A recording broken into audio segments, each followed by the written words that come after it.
Yes, of course, I will not interfere.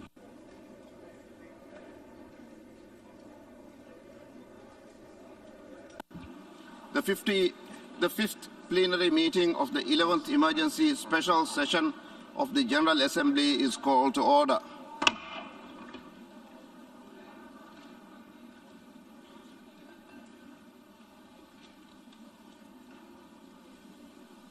The Assembly will continue its consideration of Agenda Item 5, entitled Letter dated 28 February 2014 from the Permanent Representative of Ukraine to the United Nations, addressed to the President of the Security Council, S/2014/136. I now give the floor to the distinguished representative of the Solomon Islands.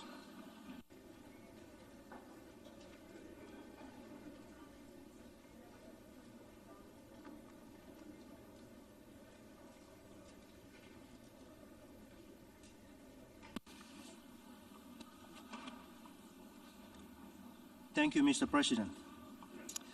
Mr. President, Mr. Secretary General, Excellencies, I take the floor to speak on this important agenda in my national capacity. Solomon Islands is following with great concern the developments in Ukraine and deeply worried about the worsening situation. As a peace-loving nation, Solomon Islands reiterated its principled position for peaceful coexistence, non-interference, refrain from the use of threat or force against the territorial integrity of any state. We deeply regret the intervention into Ukraine by its neighbor, the Russian Federation, and call for immediate de-escalation of the situation. In that respect, we call on all to exercise maximum restraint, put aside all provocation, and restore our faith in our rule-based international order, as we preserve and respect Ukraine's independence, sovereignty, and territorial integrity. Solomon Islands calls on all parties to settle international disputes by peaceful means. We welcome talks currently taking place between Ukraine and the Russian Federation. We call on all parties to listen more and better understand each other. We trust that this dialogue will bring a glimmer of hope for a sustainable, peaceful outcome. We fully support efforts made by the UN Secretary General and call for a global unified approach to support the talks, embracing diplomacy and dialogue over confrontation and hostile postures in Ukraine and the region. Solomon Islands further call on all countries to preserve the principles, spirit and purpose of the United Nations Charter with open hands of friendship, and not with a clenched fist. We in the present must look to the past as we chart our way forward. We must never forget the United Nations was created under the ashes of a world war. My people of Solomon Islands have lived through what consequences a world war can bring. Never again must the world go through another. Never again must humankind suffer its brutal consequences. We are already inundated with global challenges, including the COVID-19 pandemic, climate change and sea level rise. As a small, vulnerable state, Solomon Islands is deeply concerned that the situation in Ukraine is diverting much needed attention to our global development agenda as we continue to combat climate change, improve the quality of all people, and deliver on the Sustainable Development Goals and the 2030 Agenda. Solomon Islands stand in solidarity with all who have lost loved ones and express great concern on the worsening humanitarian situation. We commend initiatives of neighboring states to protect the lives of the vulnerable population. We need each other more during this difficult period. Let us use the multilateral tools available to seek permanent peace, for the stakes are just too high if we fail. Solomon Islands will vote in support of this resolution. I thank you, Mr. President. I thank the distinguished representative of the Solomon Islands.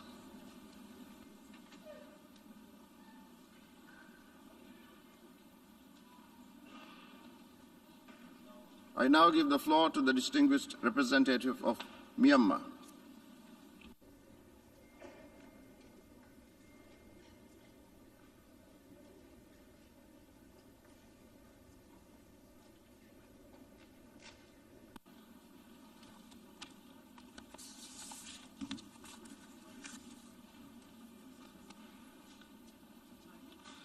Mr. President, Mr. Secretary General, at the outset, we welcome the convening of this emergency special session.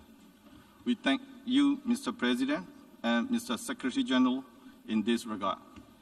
This emergency special session is timely, and it would allow all countries, small and big, to raise our voices on the serious situation Ukraine is facing and our concern in the state of affairs of this universal organ, the United Nations.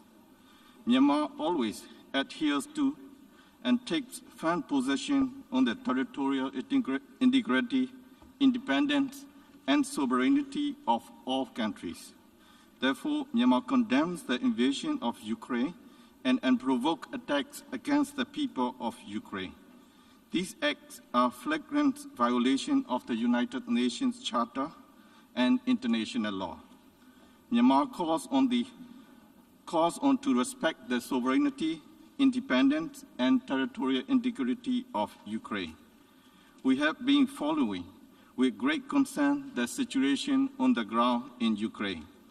It is regrettable that the situation is further escalating with intensifying attacks of the Russian Federation. As a result, many people have been killed and hundreds of thousands of people left their home. The people are suffering even in the severe cold weather. We call on immediate cessation of hostilities and attacks on Ukraine. Myanmar understands and shares more than others the suffering that the people of Ukraine are encountering. The people of Myanmar are facing similar horrible suffering resulted from the inhumane acts, atrocities, crimes against humanity committed by the Myanmar military. Due to the military's excessive use of force and indiscriminate attacks on people, as well as their inhumane and brutal acts, many houses, religious facilities, healthcare facilities, schools, and farmland have been destroyed.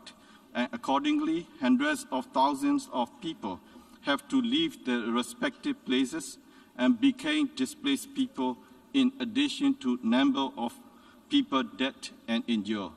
The displaced people and victims include people from vulnerable groups such as people with disability, elderly people, women, girls, and children. I wish to commend the neighboring countries of Ukraine, which opened their borders and extend warm reception of Ukrainians and other nationals who escaped from the terrifying attacks. We also thank all member states who support Ukraine in every possible way. I appeal them to continue to do so and do more. Mr. President, the UN Charter clearly begins with, I quote, "We, the peoples of the United Nations, determined to save succeeding generations from the scourge of war," end quote. I wish to further recall that, quote, "We, the peoples of the United Nations, to unite our strength to maintain international peace and security and to ensure by the acceptance of principles and the institutions of method that armed force shall not be used, save in the common interest," end quote. Excellencies, dear colleagues, it is time for all of us to stand with justice and stand with the principle of the UN Charter. Myanmar stands in solidarity with the people of Ukraine. In doing so, Myanmar co-sponsors the draft resolution and will vote yes. Justice, freedom, and peace must prevail all over the world. I thank you. I thank the distinguished representative of Myanmar.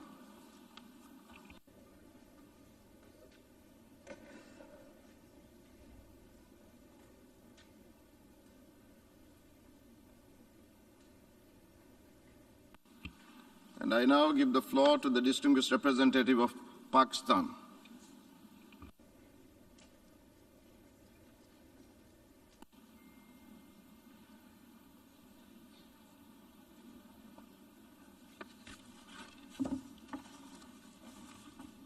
Mr. President, Pakistan is committed to the fundamental principles of the UN Charter: self-determination of peoples, non-use or threat of use of force, sovereignty and territorial integrity of states, and pacific settlement of disputes. Equally, Pakistan upholds the principle of equal and indivisible security for all. These principles must be consistently and universally respected. Mr. President, Pakistan remains deeply concerned at the recent turn of events. This reflects a failure of diplomacy. Prime Minister Imran Khan has regretted the latest situation between Russia and Ukraine and said that Pakistan hoped that diplomacy could avert military conflict. We have since repeatedly stressed the need for de-escalation, renewed negotiations, sustained dialogue, and continuous diplomacy. All efforts must be made to avoid further escalation of violence and loss of life, as well as military, political, and economic tensions, which can pose an unprecedented threat to international peace and security and global economic stability. As consistently underlined by Prime Minister Imran Khan, the developing countries are hit the hardest economically by conflict anywhere. We hope that the talks initiated between the representatives of the Russian Federation and Ukraine will succeed in bringing about a cessation of hostilities and normalization of the situation. A diplomatic solution in accordance with relevant multilateral agreements, international law, and the provisions of the UN Charter is indispensable. Pakistan also supports all efforts to provide humanitarian relief to civilians in the affected areas. The government of Pakistan is most concerned about the safety and welfare of Pakistani citizens and students in Ukraine. The majority of them have been evacuated. Those who remain will be evacuated soonest. We appreciate the cooperation of the Ukrainian authorities, as well as the Polish, Romanian, and Hungarian governments in this context. I thank you, Mr. President. I thank the distinguished representative of Pakistan.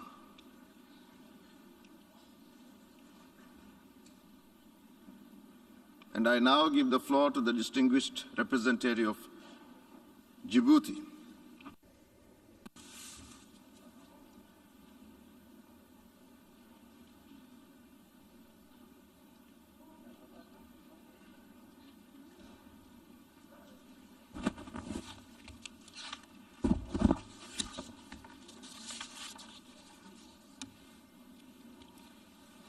Mr. President, Mr. Secretary General, at the outset, Djibouti welcomes the convening of this emergency special session of the United Nations General Assembly to address an urgent matter: the unprovoked aggression against Ukraine. It is a matter of deep regret that the Security Council failed to act in unison after the veto cast by Russia, thus effectively undermining the capacity of this vital organ to exercise its primary responsibility for the maintenance of peace and security. We often lament the inability of the Council to respond decisively to emerging crises. The refusal expressed by a majority of Member States to be paralyzed into inaction is a testament to the commitment of Member States to ensure that the UN remains relevant in the face of vexing and complex security challenges. Djibouti unequivocally condemns what is, in our view, constitutes an egregious breach of international law and the most fundamental principles of the United Nations Charter, in particular the obligation of all states under Article 2 of the United Nations Charter to refrain in their international relations from the threat or use of force against the territorial integrity or political independence of any state. If a country has legitimate security concerns, we urge that country to prioritize using tools as expressly contemplated by Article 33 of the Charter, which obligates parties to a dispute that is likely to endanger peace and security to seek its solution among other means, negotiation, mediation, arbitration, or judicial settlement. We welcome the offer of good offices made by the Secretary General and reiterate the call by the African Union to establish an immediate ceasefire and to open political negotiations without delay under the auspices of the United Nations in order to preserve the world from the consequences of planetary conflict. No argument, no pretext can justify the use of force, the all-out war, and the brutal violence unleashed on Ukraine and its people. Mr. President, we are appalled by the continued attacks targeting civilians and civilian infrastructure. We are heartsick to watch the gut-wrenching images of civilians fleeing the violence and seeking refuge in neighboring countries. We echo the call made by the Emergency Relief Coordinator and the High Commissioner for Refugees for unimpeded humanitarian access so that aid is delivered to those in need. Ukrainians may have decided to valiantly defend their country and not surrender, but if the war does not stop now, they may not survive. As a distinguished Ukrainian representative powerfully stated, if Ukraine does not survive, international law will not survive. The aggression against Ukraine places under stress the system of international law and international relations that the Charter puts into place. Let us not allow decades of efforts to strengthen the rule of law and revitalize multilateralism go down the drain. Djibouti will therefore vote yes to reaffirm its solidarity to the people of Ukraine. It will vote yes to uphold the UN Charter. It will vote yes to reject the use of armed force and any pretext in aggression against a sovereign country. It will vote yes in support to the sanctity of borders. Monsieur le Président, nous sommes rassurés par les mesures prises pour faire face aux actes de discrimination à l'égard d'Africains qui ont ému nos populations à travers le continent. Cependant, nous sommes alarmés par la persistance de représentation qui marque du sceau du négatif l'Africain, ainsi que par le traitement médiatique de soi-disant experts qui opèrent une distinction entre les réfugiés fuyant les conflits au Moyen-Orient et les réfugiés fuyant la guerre en Ukraine. Les conflits sont les mêmes partout où ils se produisent et ils génèrent souvent les mêmes conséquences dévastatrices. Nous sommes à un moment crucial de l'histoire des Nations Unies. Nous devons mettre au conflit et tout mettre fin au conflit et tout mettre en œuvre afin de prévenir que de nouveau ne naisse. C'est à notre portée. Nous en avons les ressources.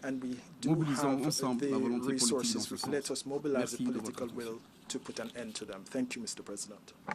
I thank the distinguished representative of Djibouti. And I now give the floor to the distinguished representative of Bhutan.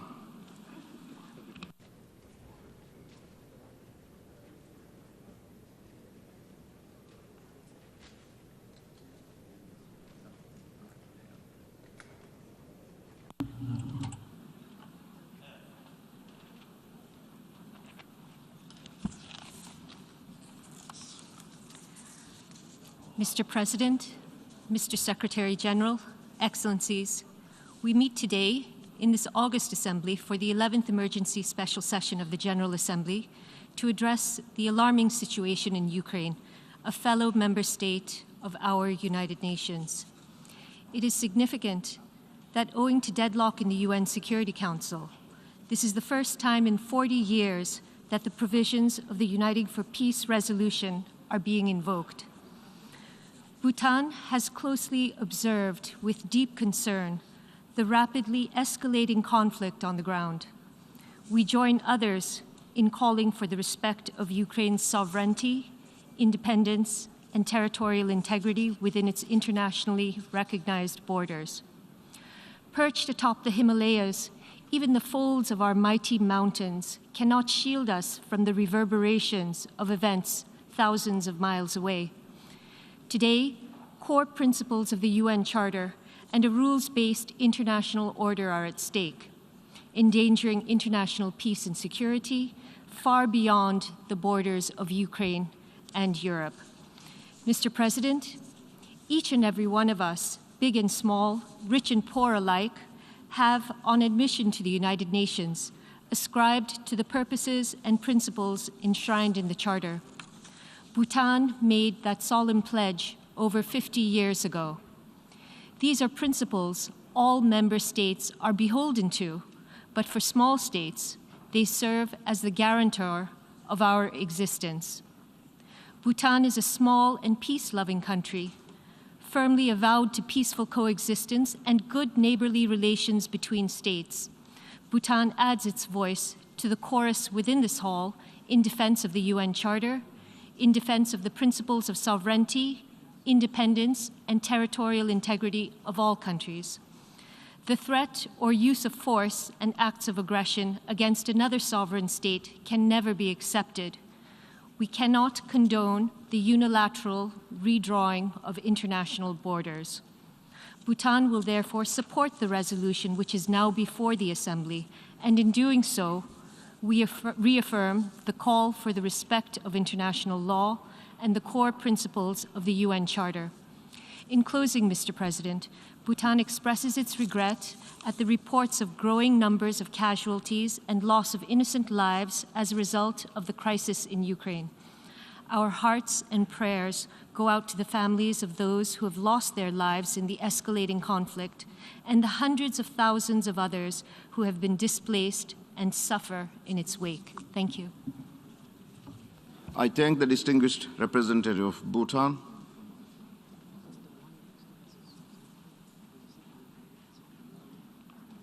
And I now give the floor to the distinguished representative of Lao People's Democratic Republic.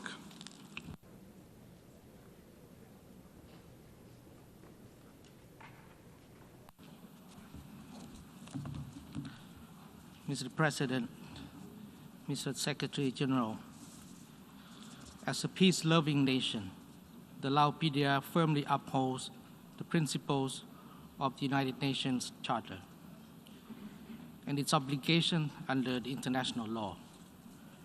Towards this end, the Lao PDR has continued to pursue its consistent policy of peace, independence, friendship, and cooperation with all nations.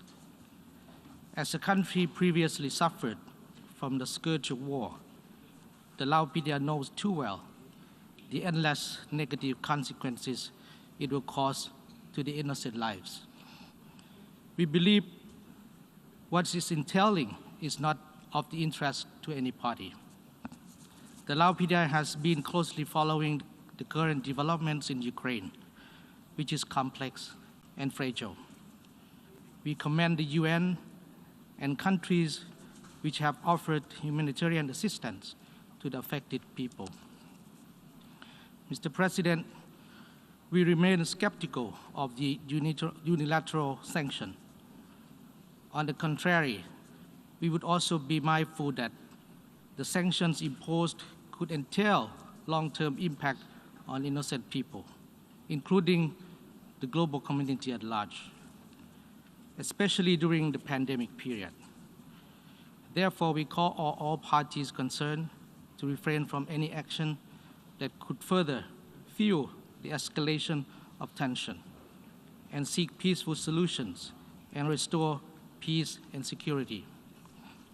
Towards this end, we support the ongoing effort to find a peaceful settlement to this situation through diplomatic means, including the recent peaceful negotiation held at the border of Belarus.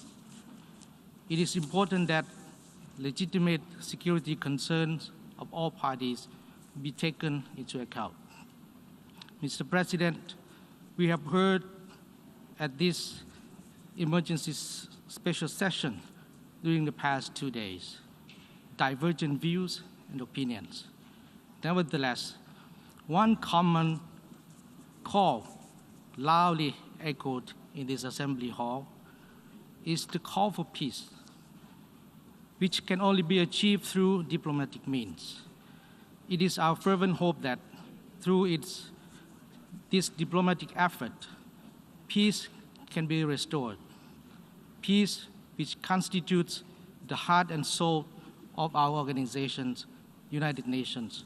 I thank you, Mr. President.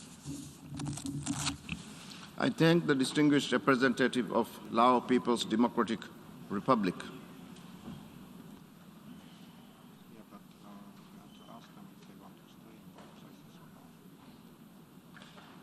I now give the floor to the distinguished representative of Cambodia.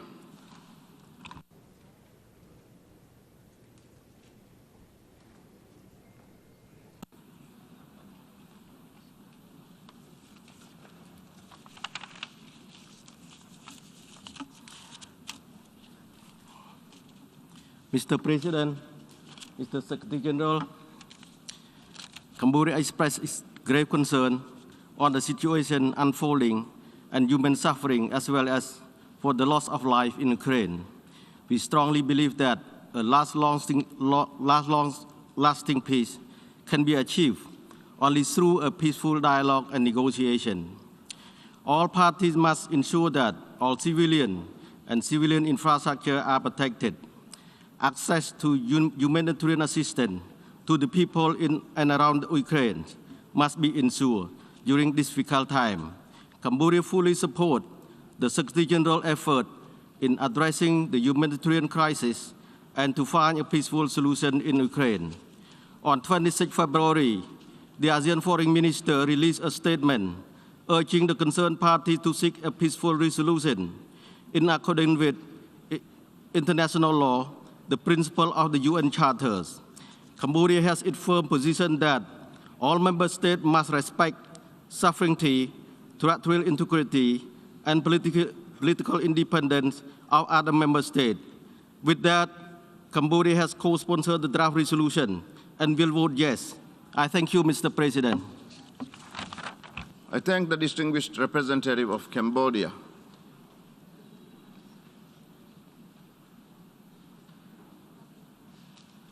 And now I give the floor to the distinguished representative of Azerbaijan.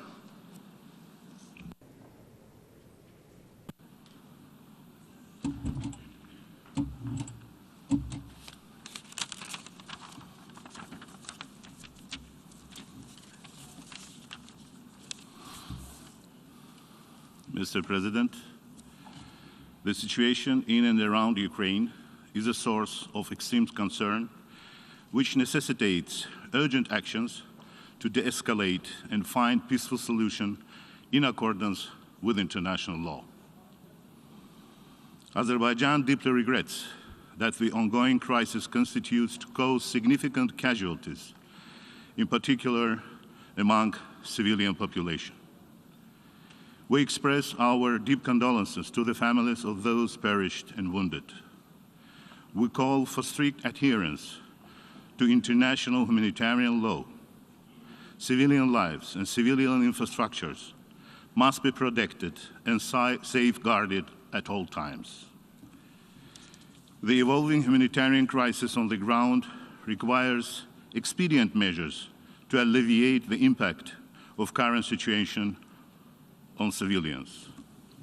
Proceeding from this understanding, Azerbaijan has already rendered, on a bilateral basis, humanitarian assistance of medicine and medical equipment and other first-need essentials to the people of Ukraine. This situation needs to be settled through peaceful diplomatic means in full compliance with the norms and principles of international law, guiding interstate relations, including respect for the sovereignty, territorial integrity, and inviolability of borders. Strict compliance with the norms and principles of international law concerning friendly relations and cooperation among states and the fulfillment in good faith of the obligations assumed by states are of the greatest importance for the maintenance of international and regional peace and security. Azerbaijan reiterates its call for dialogue without delay to prevent the situation from the further escalation and underlining the necessity of direct negotiations between the parties. I thank you, Mr. President. I thank the distinguished representative of Azerbaijan.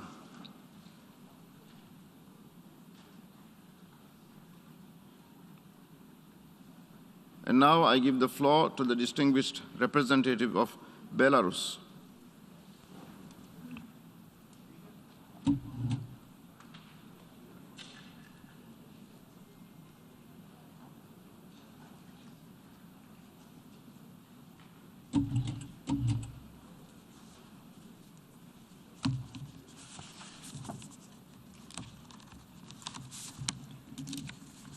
Уважаемый господин председатель, President, уважаемый господин генеральный секретарь, Secretary General, Республика the Беларусь Republic of проголосует Belarus will против vote данного against проекта this draft резолюции. resolution. Мы все We all несем bear свою our долю share of ответственности responsibility за то, for что what is происходит currently сейчас на happening Украине. in Ukraine. 8 лет 8 назад years ago, были подписаны the Минские Minsk соглашения. agreements were signed. Совет The Безопасности Security Council принял adopted соответствующую резолюцию. a resolution on this. Ни Совет Not Безопасности, the ни Security Генеральная Council, nor the Ассамблея, General Assembly, ни nor the международное international сообщество в целом community as a не whole смогли were able убедить to или convince or заставить urge the украинские Ukrainian власти authorities to выполнять fulfill положения the этих provisions документов. of these documents. Все эти 8 Over the лет last 8 Украина years, фактически Ukraine находилась в has состоянии essentially found гражданской войны, itself in a state of civil поскольку war, киевские власти inasmuch as не the Kiev желали authorities did садиться not за wish стол to sit переговоров at the negotiation table со своими with their согражданами compatriots из Донецка from и Donetsk Луганска and Lugansk, и and they отказывались refused to take учитывать into их account their законные интересы. legitimate interests. Все эти 8 лет Over these last 8 years, в Донецкой и in Луганской the народных Donetsk and республиках Lugansk People's гибли люди, Republics, people в have been основном dying, гражданское население, mainly старики, civilians, the женщины, elderly, дети. women and children. Оперативный Operative параграф paragraph 8 8 of the внесенной draft резолюции, resolution проекта before us резолюции, лицемерно hypocritically призывает все calls on стороны all parties выполнять to Минские fulfill the соглашения. Minsk agreements. Очень хочется So спросить there is a question авторов then to и the соавторов, sponsors and the co-sponsors этого of проекта. this draft resolution. где вы были все, Where were you all, господа? ladies and gentlemen? Почему вы за эти Why, 8 over лет these 8 так и не years, смогли have you заставить not been able Киев to urge Kiev выполнить to fulfill положения the этих provisions of документов? these documents? Под бесцеремонным давлением со стороны The США, United Канады, States, стран Canada, and Евросоюза, the EU, которые, who, естественно, of считают course, себя believe themselves to be эталоном the gold демократии, standard of democracy, оказались have и exerted ООН, и cavalier ОБСЕ, pressure on the и Совет UN, the Европы, OSCE, и the вообще Council все of Europe, and международное on the whole сообщество, international community, которые так и не they нашли could в not себе find the сил и strength or мужества courage in отреагировать, themselves to адекватно respond, отреагировать to adequately на respond преступные действия to the украинских criminal властей. activities of the Ukrainian authorities. Нас спрашивают, They ask us, зачем вы why вообще are you вспоминаете события recalling the events прошлого of the past сейчас, когда now, в ходе when, вооруженного during an конфликта armed гибнут conflict, люди? people are dying? А наш ответ на самом деле But очень actually, прост. our response is a very Мы simple так one. и не извлекли Let's look at the надлежащих, правильных уроков real из событий lessons Второй from the мировой войны. events of the Second World War. Международное The international сообщество community так и не then осознало, didn't что любые ростки realize then неонацизма that any в spark любой of стране neo-Nazism in any должны быть country needs немедленно to be уничтожены. swiftly extinguished. То, что происходит What is сегодня в happening этом today зале in this и за room его and пределами beyond является is очередной яркой another clear демонстрацией, demonstration очередным of ярким double подтверждением standards, двойных стандартов со and a стороны confirmation of these double standards США on и the их side of the союзников, USA and their жертвами преступлений allies, которых уже whose стали crimes сотни have тысяч already людей led to в hundreds of Югославии, thousands of Ираке, victims in Yugoslavia, Ливии, in Iraq, Libya, Афганистане. and Afghanistan. Мы категорически We отвергаем обвинения categorically в адрес reject Беларуси accusations в against Belarus that вовлеченности we are в involved незаконное in использование unlawful силы use против of Беларуси. force against Я Ukraine. вам открою I will страшную let you in тайну. on a secret. Мы действительно Yes, we вовлечены. are involved. Президент The Республики President Беларусь of Александр Belarus, Лукашенко Alexander лично Lukashenko, предпринял personally is максимальные sparing no усилия efforts для to того, чтобы обеспечить ensure контакты contacts между российской between и the Russian and украинской Ukrainian сторонами. sides.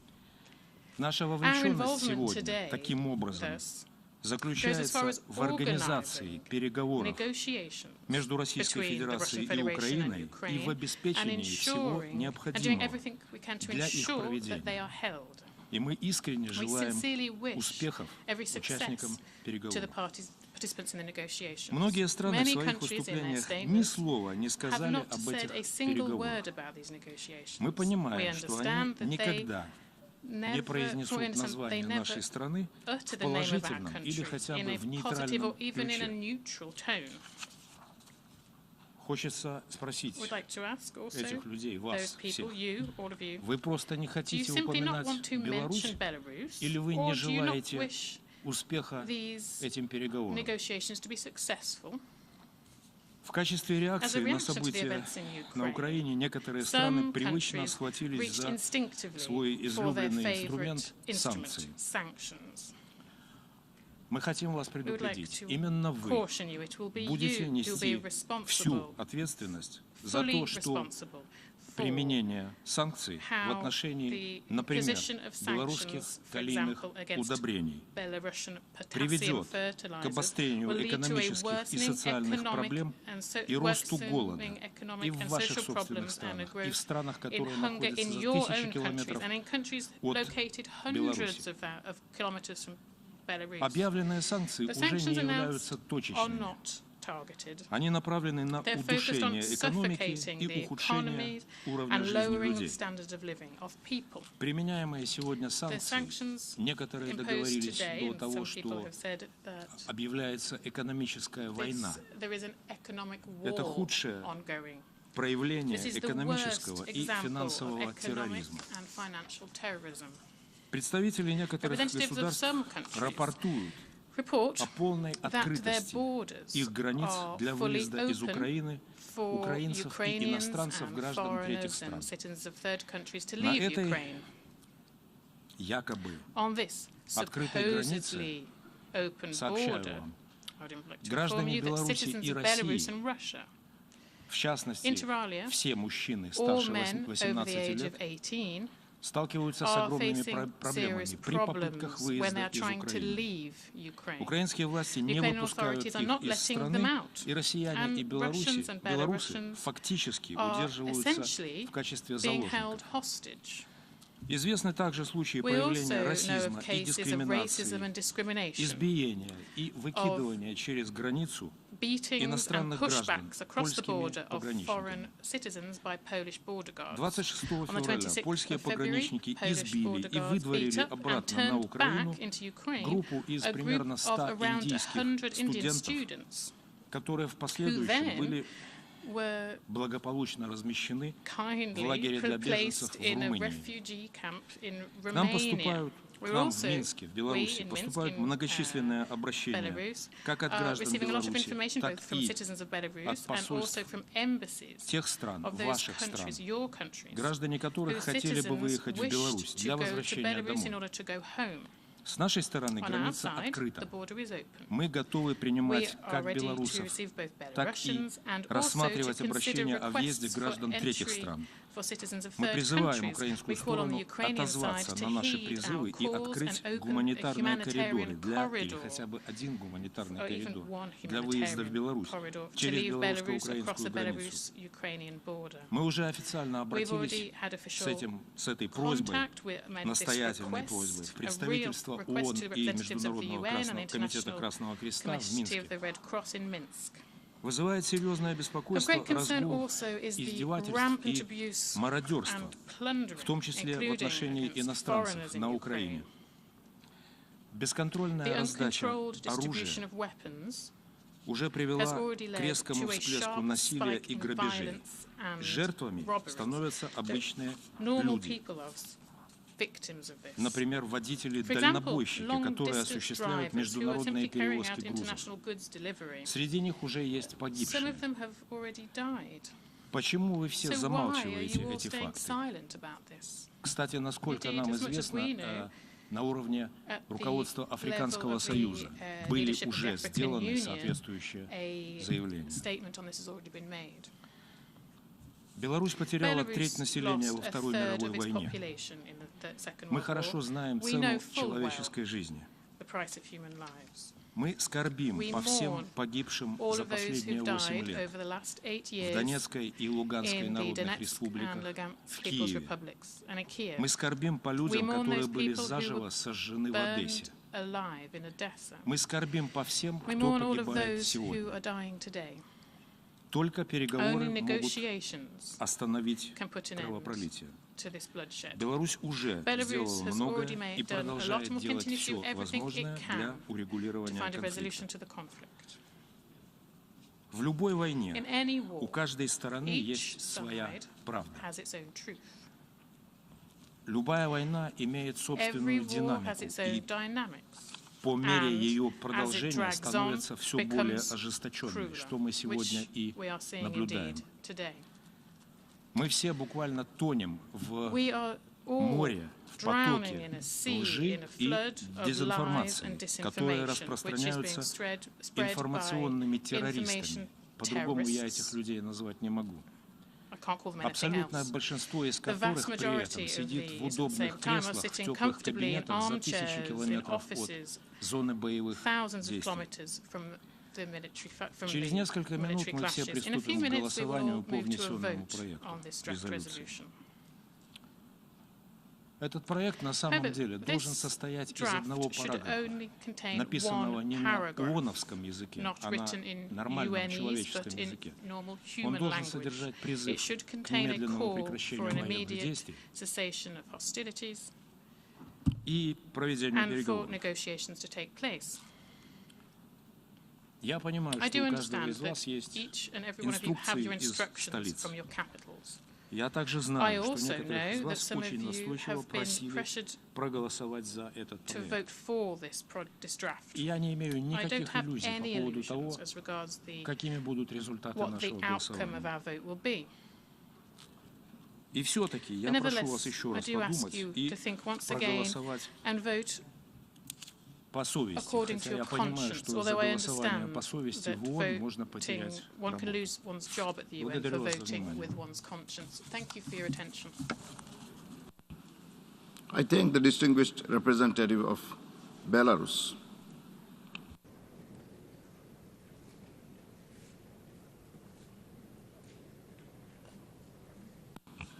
And now I give the floor to the distinguished representative of the United States.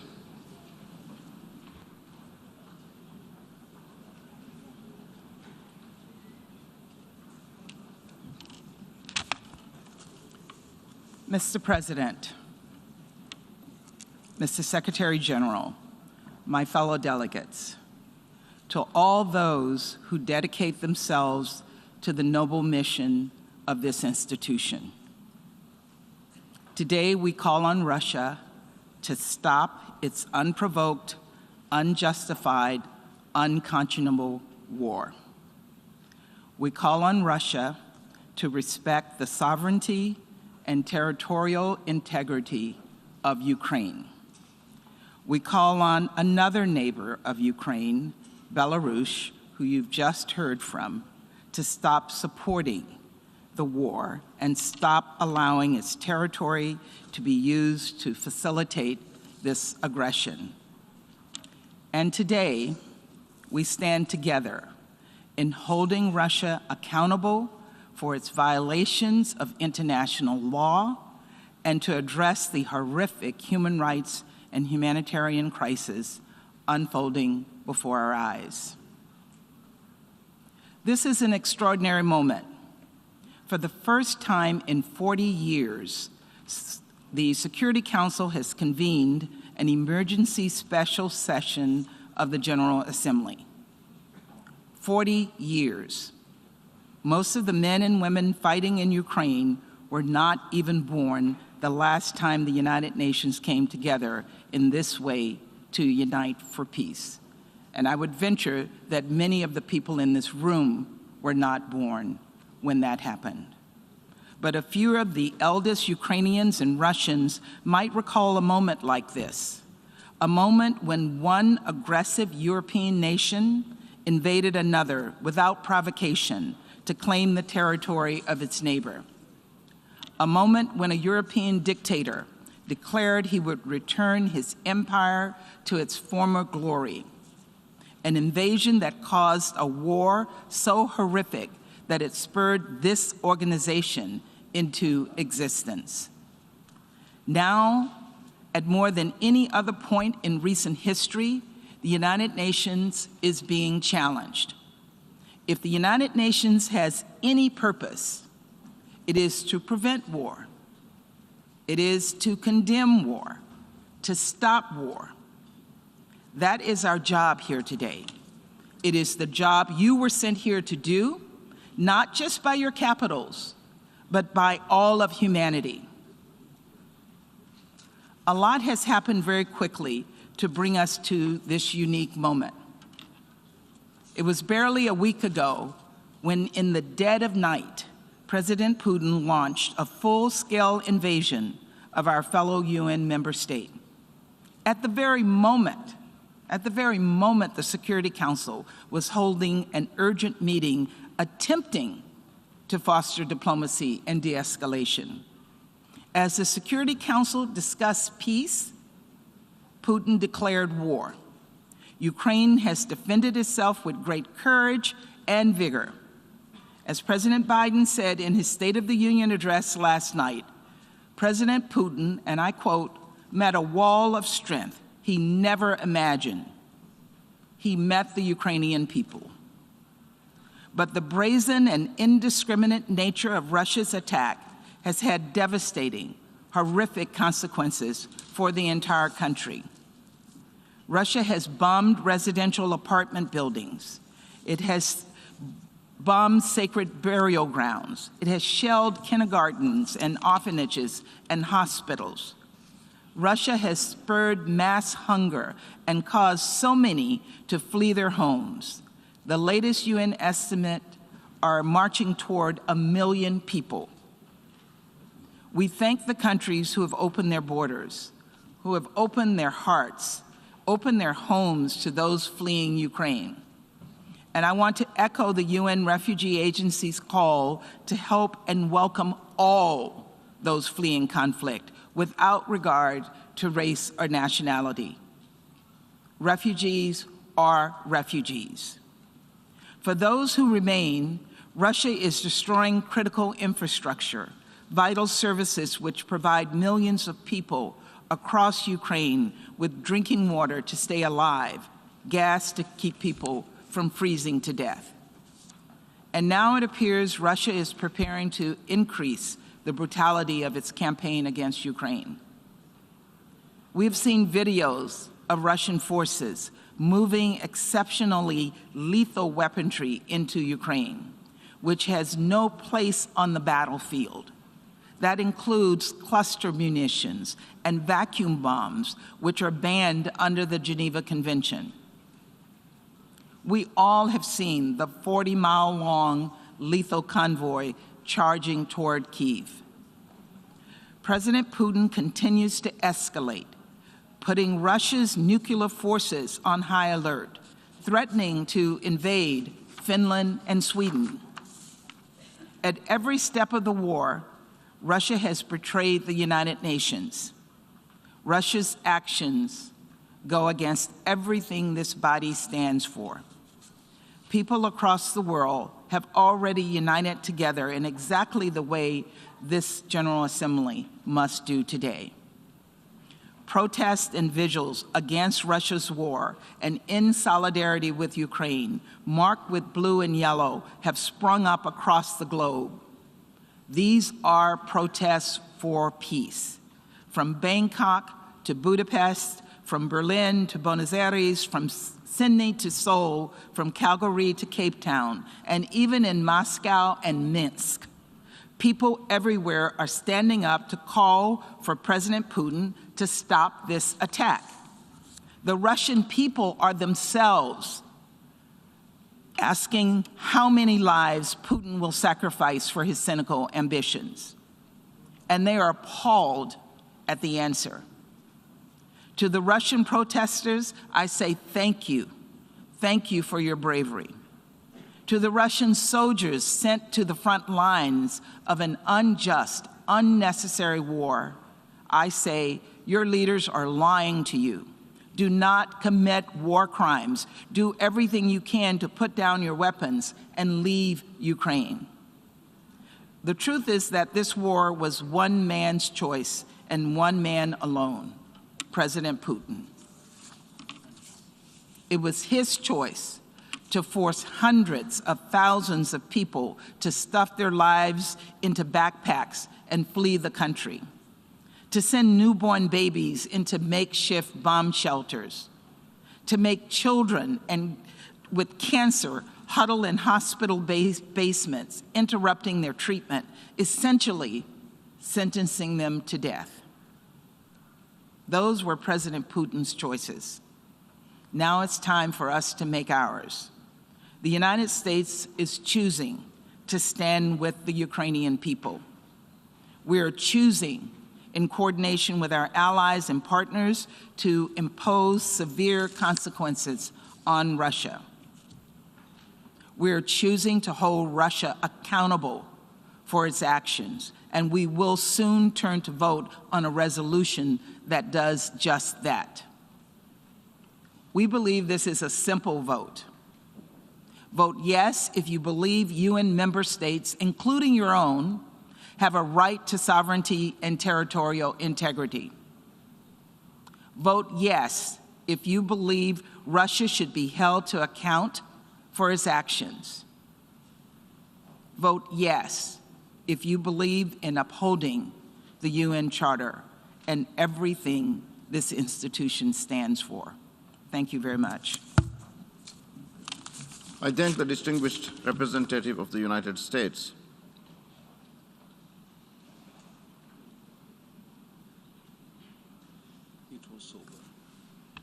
And now I give the floor to the distinguished representative of the Observer State of the Holy See.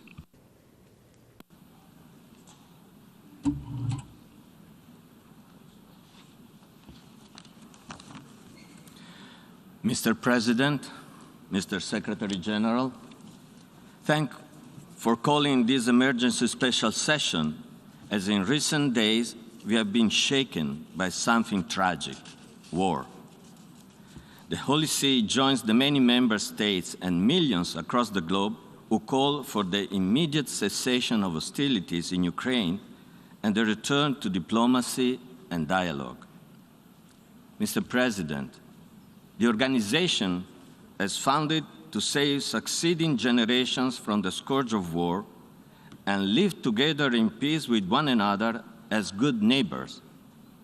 It is the duty of all states to seek to resolve disputes through negotiation, mediation, or by other peaceful means, even when war has commenced.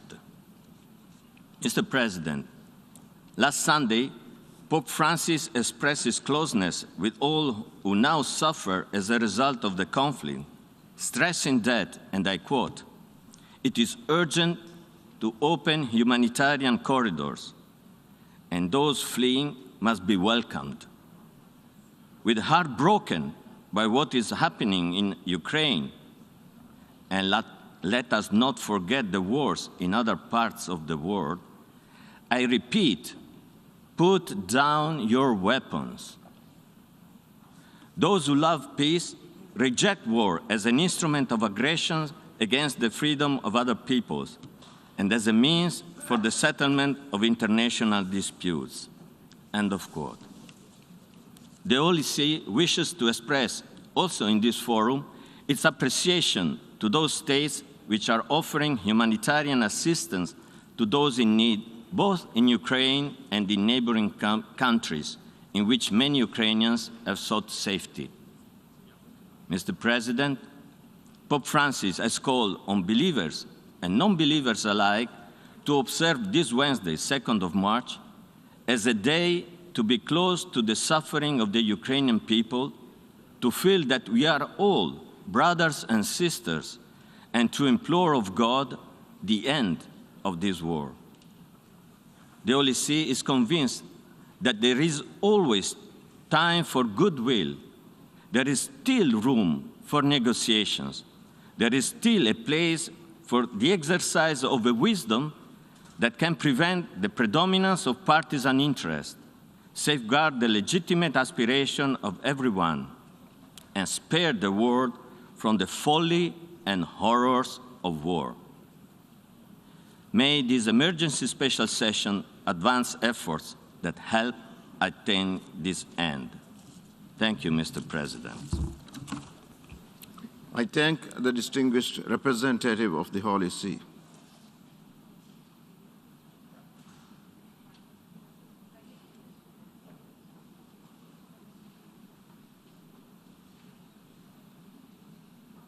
I now give the floor to the observer of the Sovereign Order of Malta.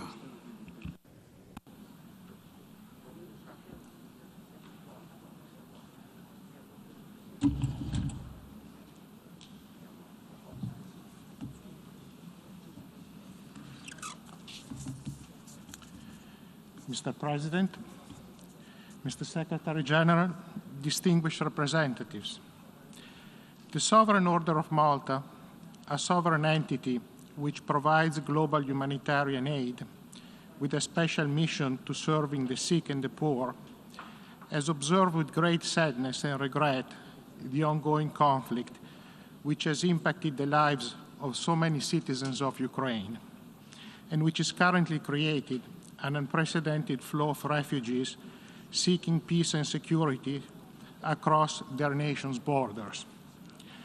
In 8 years of conflict, the Order's embassy to Ukraine has provided considerable support, advice, and material help to Ukrainian citizens and to non-Ukrainian residents of the country who are in need. The current crisis is seeing multiple cities and towns attacked and bombed, forcing families to leave their homes and seeking shelter elsewhere. Our representatives and ambassadors in the region report that while refugees have sufficient means to travel and find refuge on their own or enjoy dual citizenship with nearby nations, the majority do not have the resources to provide for themselves without support. UN agencies predict that a potential refugee exodus of over 6 million persons might well be the outcome of this situation. In the meanwhile, many elderly people and those who are sick or disabled in some way are unable to escape the bombing and the stress that accompanies civil unrest. Our concern, obviously, is for them as much as it is for those who have managed to leave. Our staff and volunteers in major population centers within Ukraine continue to provide assistance as much as is feasible, given the ongoing security and safety problems.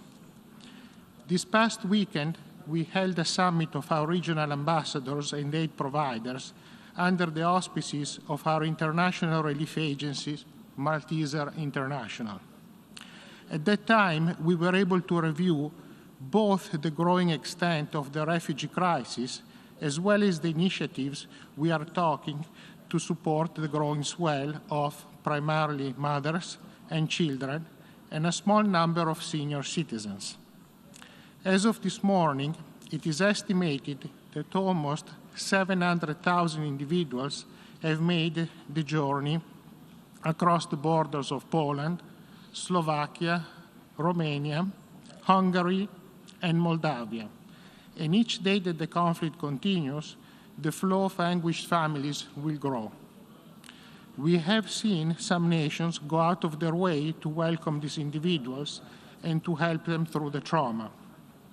Our Order of Malta staff along the border with Ukraine totals over 5,000 personnel, with tens of thousands of volunteers doing everything from serving hot food and drink, caring for the victims of injury and accident, providing counseling and emotional support, and assisting in securing of short-term accommodation.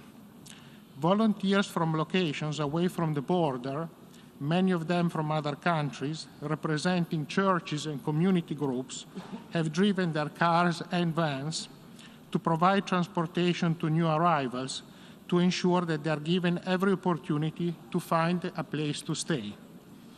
We are coordinating our activities with international aid agencies, such as the Red Cross and the UNHCR, and are engaged in an international fundraising program to ensure that adequate resources continue to be available for the support and maintenance of those in need. We are encouraged that the UN Human Rights Council in Geneva will be holding a debate on human rights in Ukraine today. Representatives from our government will be participating in this important discussion. We appeal to nations of goodwill to appreciate the trauma experienced by all refugees. In particular, we appeal to countries who are receiving refugees to extend the same welcome they're offering Ukrainians to those of other national and ethnic groups who have been caught in this conflict and who are seeking security. The offer of help and support must cross ethnic, racial, and cultural lines and not be tainted by discriminatory acts or attitudes. This conflict in Europe drives home the realization that the issues of internally displaced persons and the needs of refugees forced from their homes affects the whole world: Africa, the Middle East, Asia, Latin America, and now Europe. Thank you for your attention. I thank the observer of the Sovereign Order of Malta for the statement.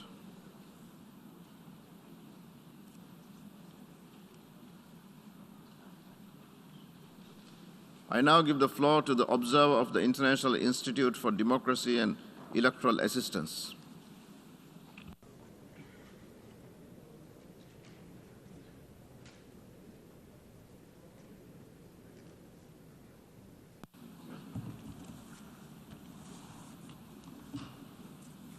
Mr. President, Mr. Secretary General, Excellencies, International IDEA strongly condemns the unprovoked war of aggression waged by the Russian Federation with the involvement of Belarus against Ukraine, a sovereign nation and a democracy.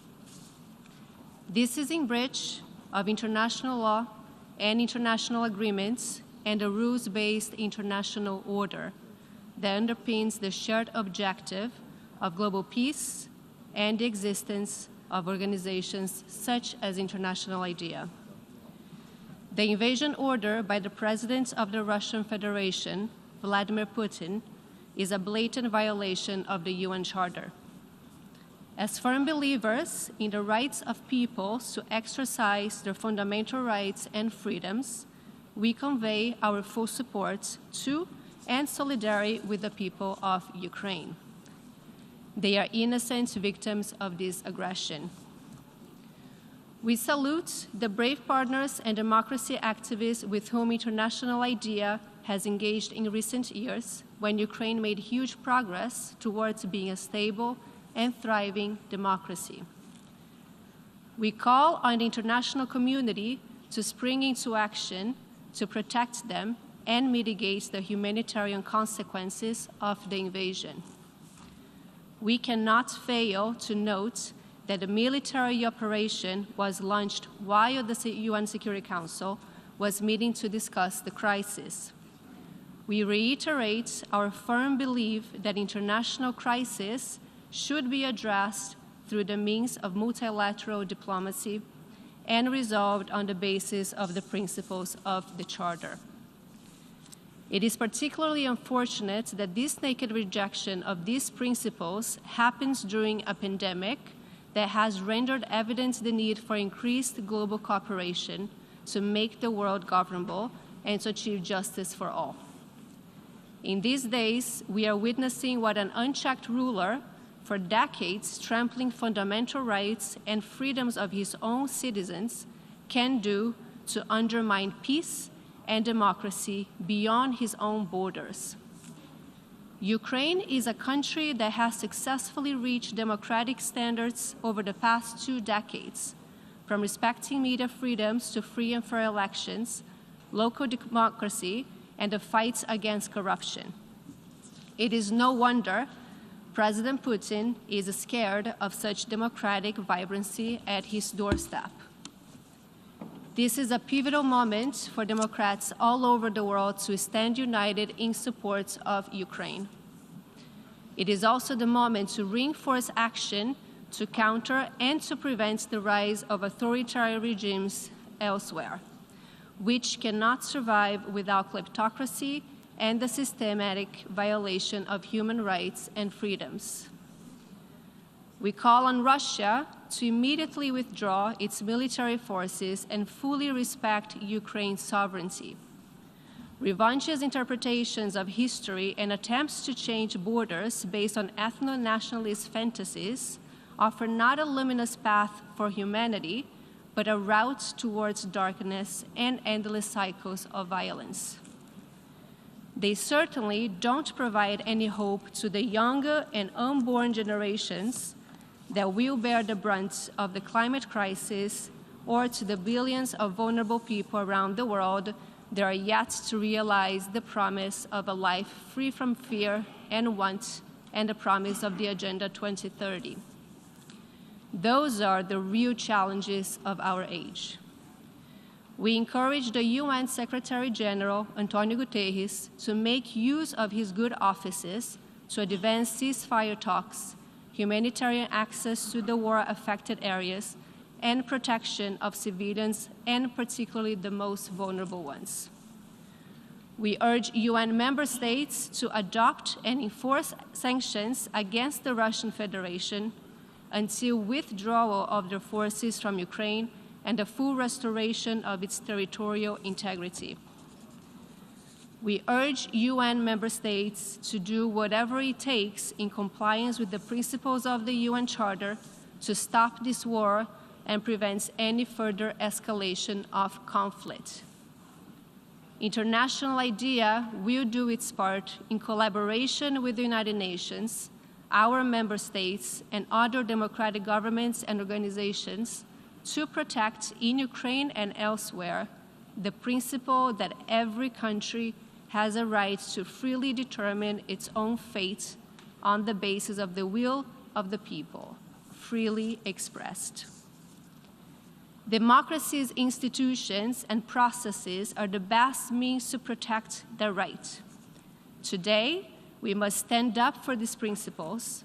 Today, we must stand up for Ukraine, which embodies these principles and defends them to our greatest respect. Дякую. Thank you. I thank the distinguished observer of the International Institute for Democracy and Electoral Assistance. We have heard the last speaker in the debate on this item.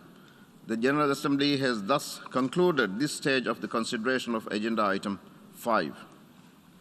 The Assembly will resume its consideration of Agenda Item 5, entitled Letter dated 28 February 2014 from the Permanent Representative of Ukraine to the United Nations, addressed to the President of the Security Council S/2014/136, to take action on a draft resolution issued as document A/ES-11/L1.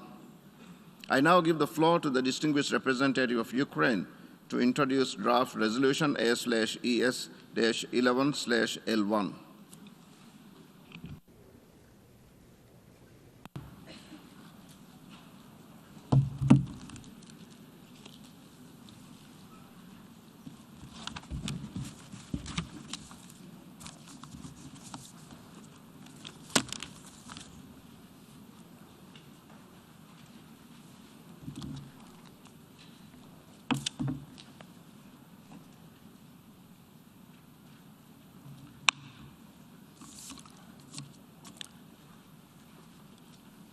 Mr. President, Secretary General,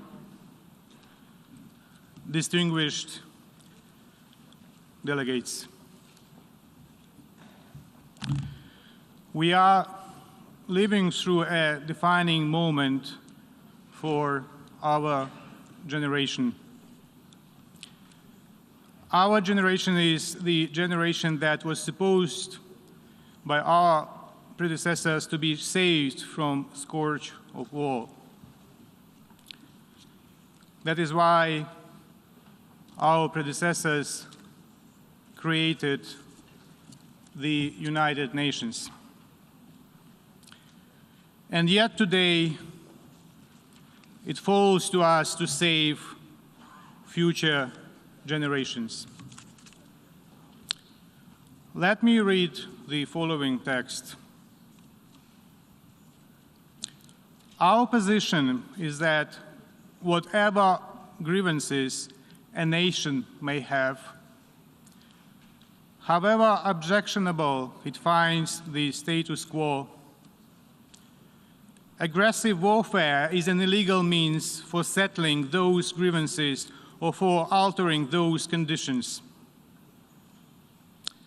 It may be that the nation faced desperate problems that would have warranted the boldest measures short of war. All other methods, persuasion, propaganda, economic competition, diplomacy, were open to an aggrieved country. But aggressive warfare was outlawed.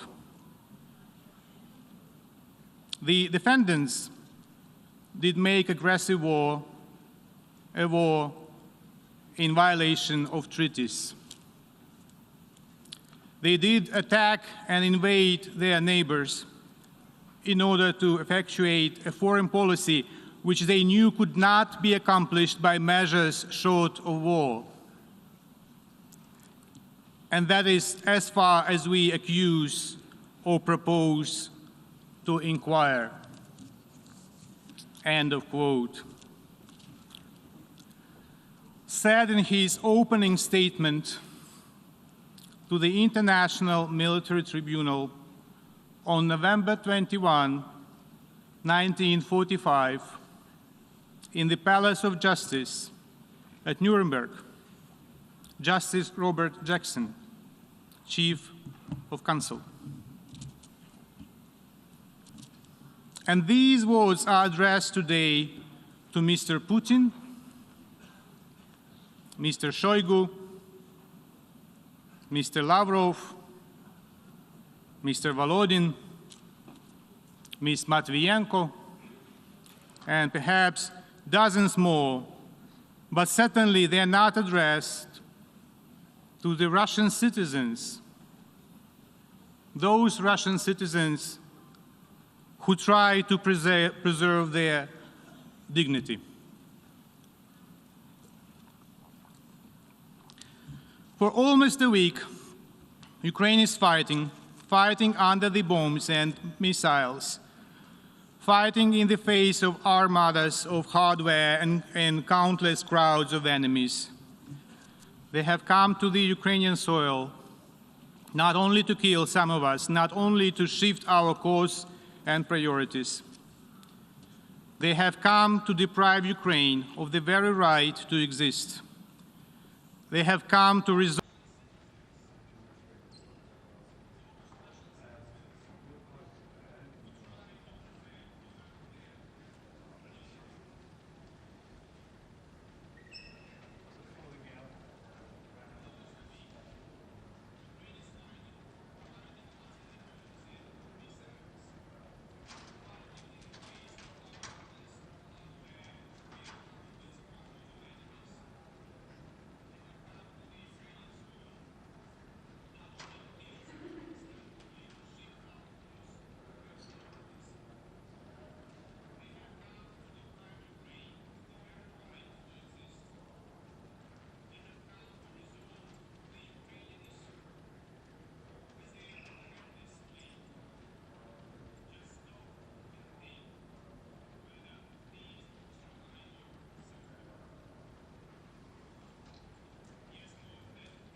use of indiscriminate weapons such as multiple rocket launchers and aerial bombs against the residential areas. Ukrainians are being killed by Russian ballistic missiles and thermobaric weapons. Just yesterday, Kyiv, Kharkiv, Zhytomyr, Mariupol, Melitopol, and many other cities and towns sustained heavy shellings that killed dozens of innocents, including children. Ukraine deeply regrets that a student from India has become a victim of this shelling by the Russian armed forces in Kharkiv. We offer our deepest sympathies to India and the relatives of the victim. A Chinese citizen was also injured in another Ukrainian city because of Russia's deadly attacks. The Ukrainian and foreign citizens have become hostages of the Russian armed aggression against Ukraine. In Kyiv, Russian murderers hit the city TV tower, killing 5 passerbys. One of the missiles dropped on the Babin Yar Holocaust Memorial, a sacred place of commemoration of Jews, Ukrainians, Roma, and representatives of other ethnic groups killed by Nazis during the World War II. What an irony when victims of Nazis are being killed for the second time by Nazi modern followers. As the President of Ukraine asked, what was the point of repeating the slogan, "Never again," in 80 years? It's already clear that the goal of Russia is not an occupation only. It is genocide. On 7th and 8th of March 2022, the International Court of Justice will hold public hearings in the case concerning allegations of genocide under the Convention on the Prevention and Punishment of the Crime of Genocide, Ukraine versus Russian Federation. Also, the prosecutor of the International Criminal Court has decided to proceed with opening of a formal investigation into the situation in Ukraine. Unprovoked escalation of Russian aggression against Ukraine gives reasons to believe that crimes within the jurisdiction of the ICC continue to be committed on the territory of Ukraine. Along with the situation in Crimea and Donbass, recent events suggest that aggressors' troops continue to commit war crimes and crimes against humanity. Dear colleagues, one might consider, observing the bloodshed in Ukraine, that it is not my war. It is a mistake. The evil will never stop. It requires more and more space to conquer. If tolerated, it advances further and further. The draft resolution is one of the building blocks to build a wall to stop it, to stop in Ukraine and not to let it go further.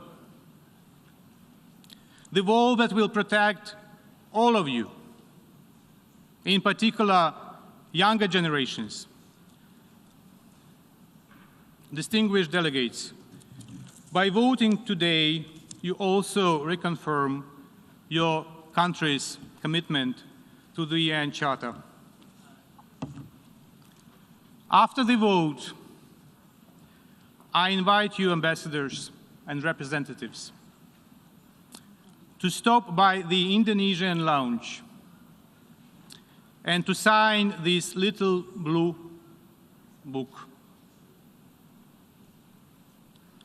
Little but of global magnitude. Every vote in favor of the resolution and every signature of country that voted in favor would be a historical reconfirmation of the Charter. It is very easy, ladies and gentlemen, to sign the Charter at time of peace. It is the duty to sign and reconfirm and implement the Charter at the time of war. So stop by the Indonesian lounge, put the name of your country if you voted in favor, and after you sign this book, I will hand it over to the Secretary General for keeping the book in his office, in front of him. So at every single moment, the Secretary General will get an inspiration from the overwhelming majority of nations who still trust in the UN, who still trust in the UN Charter.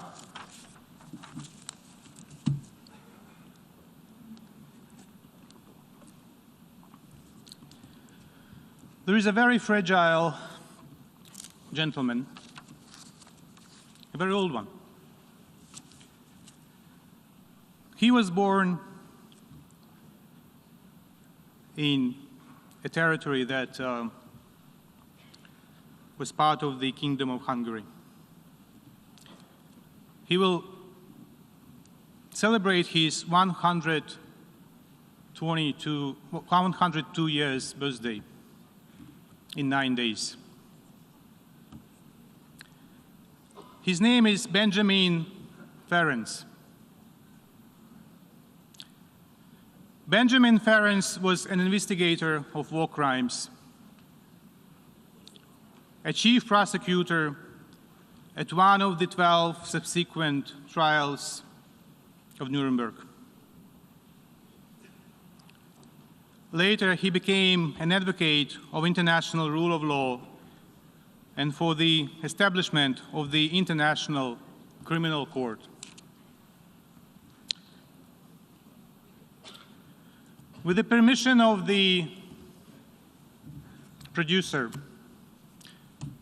I would play a couple of seconds of his words,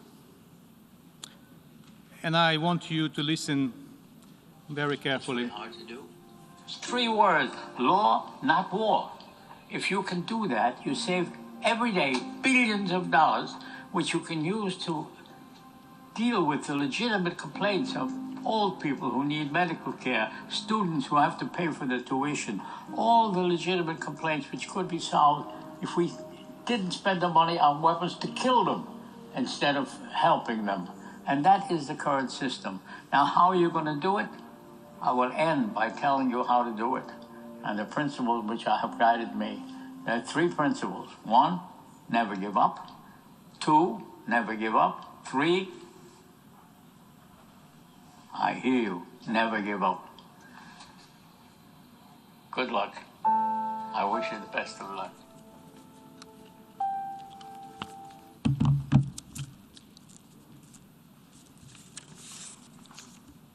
Please show respect. Show respect to the Charter. Show respect to the Secretary General. Show respect to this gentleman who will celebrate 102 years since his birthday.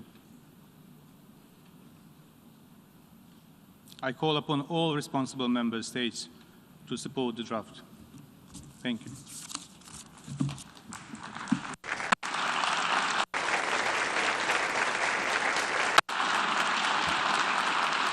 I thank the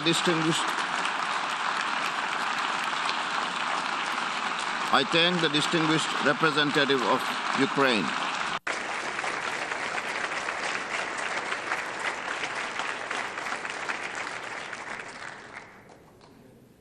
We shall now proceed to consider draft resolution A/ES-11/L1 entitled Aggression Against Ukraine. Before I open the floor for explanations of vote before the vote, may I remind delegations that explanations of vote are limited to 10 minutes and should be made by delegations from their seats. I give the floor to the distinguished representative of Russian Federation.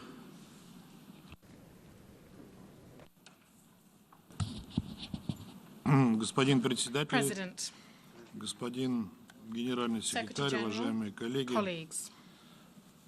Россия просит поставить проект резолюции на голосование.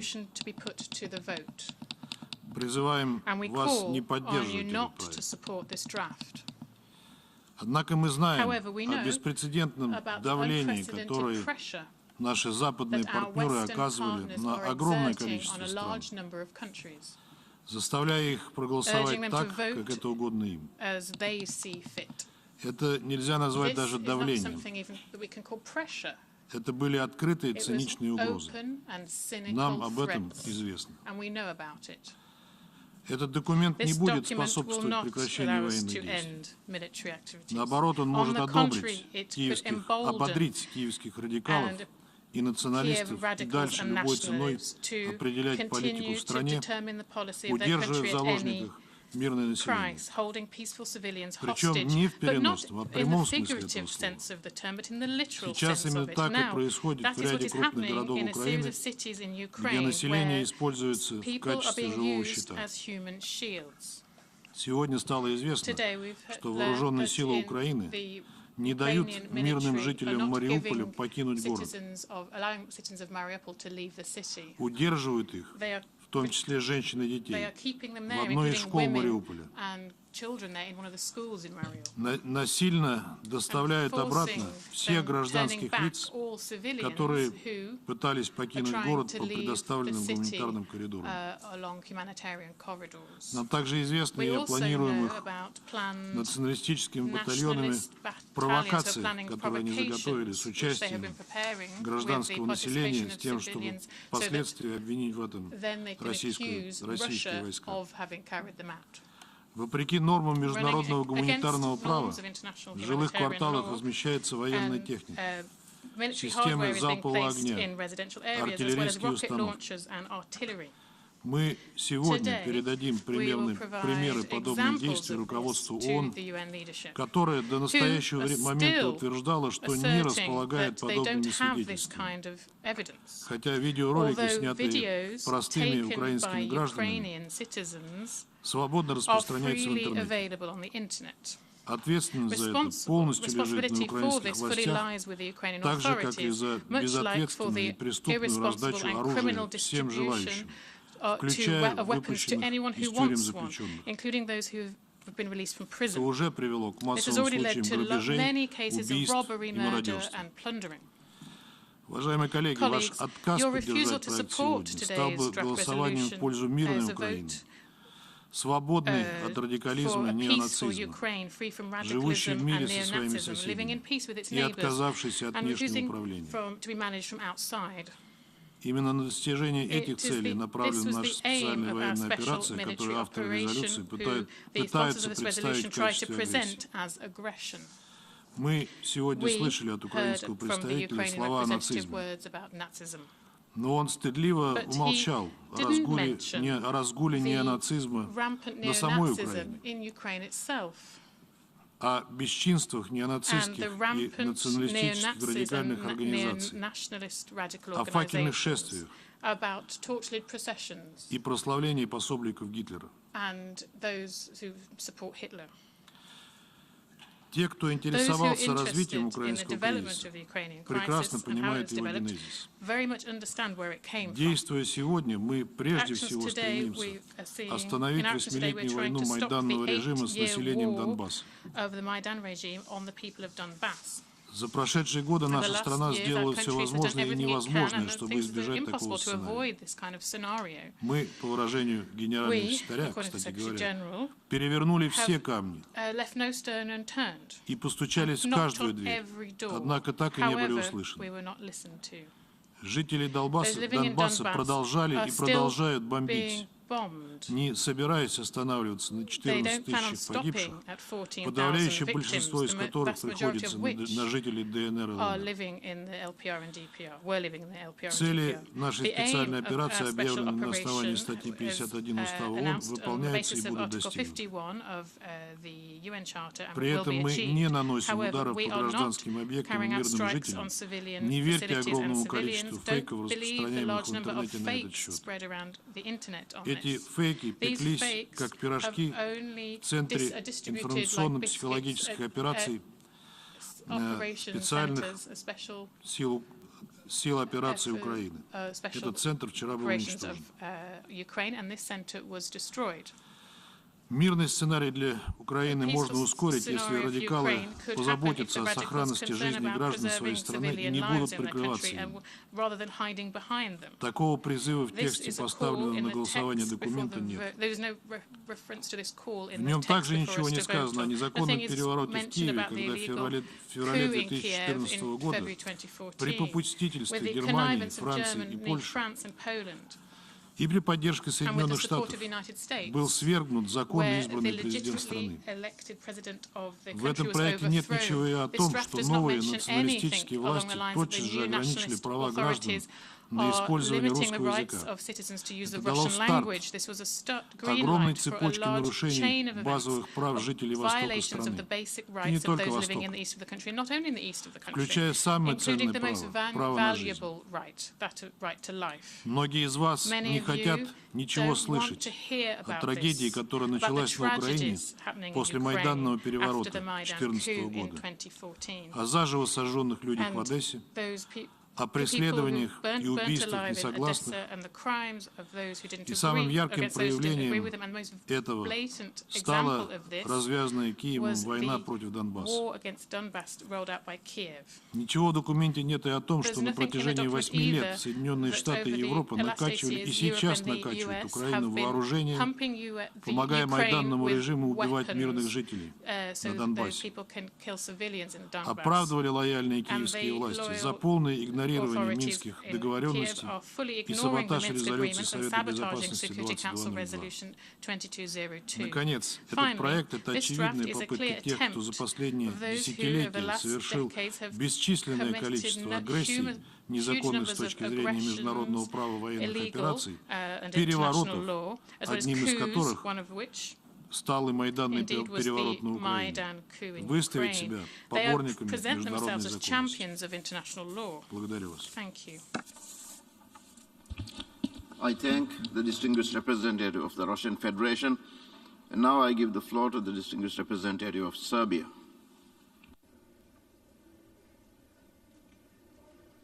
Most sincerely regrets events taking place in the east of Europe. Russia and Ukraine have always been friendly country to the Republic of Serbia, and Serbian people perceives Russians and Ukrainians as fraternal nations.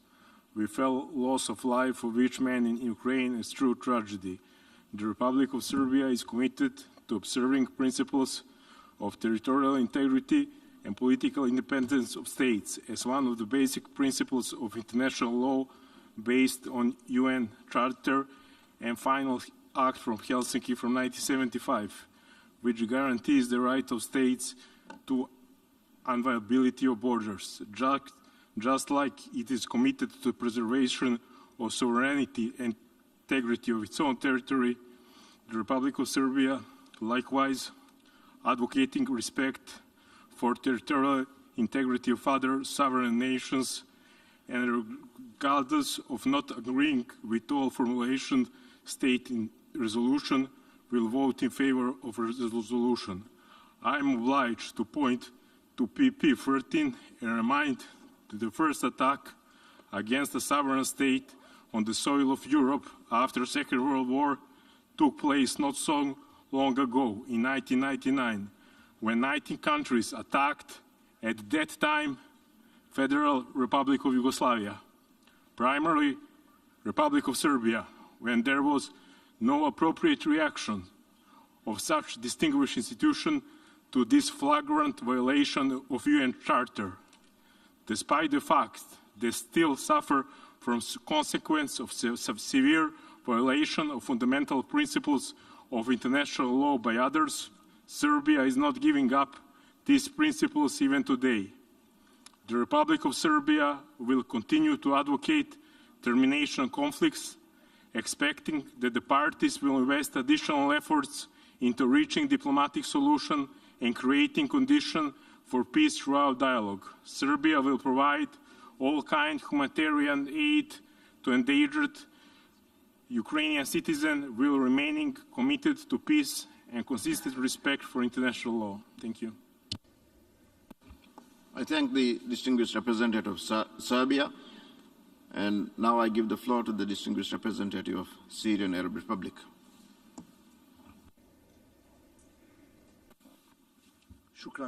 سيد الرئيس. Thank you, Mr. President. Mr. President, the draft resolution before us today clearly represents a prejudiced attitude based on political propaganda. It's a means of political pressure. معدو مشروع القرار على Those who تطبيقه prepared the draft لغة resolution عدائية موجهة ضد الاتحاد الروسي incorporated an aggressive language against the Russian Federation to belittle its legitimate stand based on its security concerns and its right to protect its people from the threats to national Russian security. Belarus is also impacted by this draft resolution. This draft resolution represents a flagrant political hypocrisy. Had the US and its Western allies been serious in de-escalating the situation, they would have fulfilled the promises they undertook 3 decades ago not to expand EU and transform Ukraine into a continuous threat to the Russian Federation.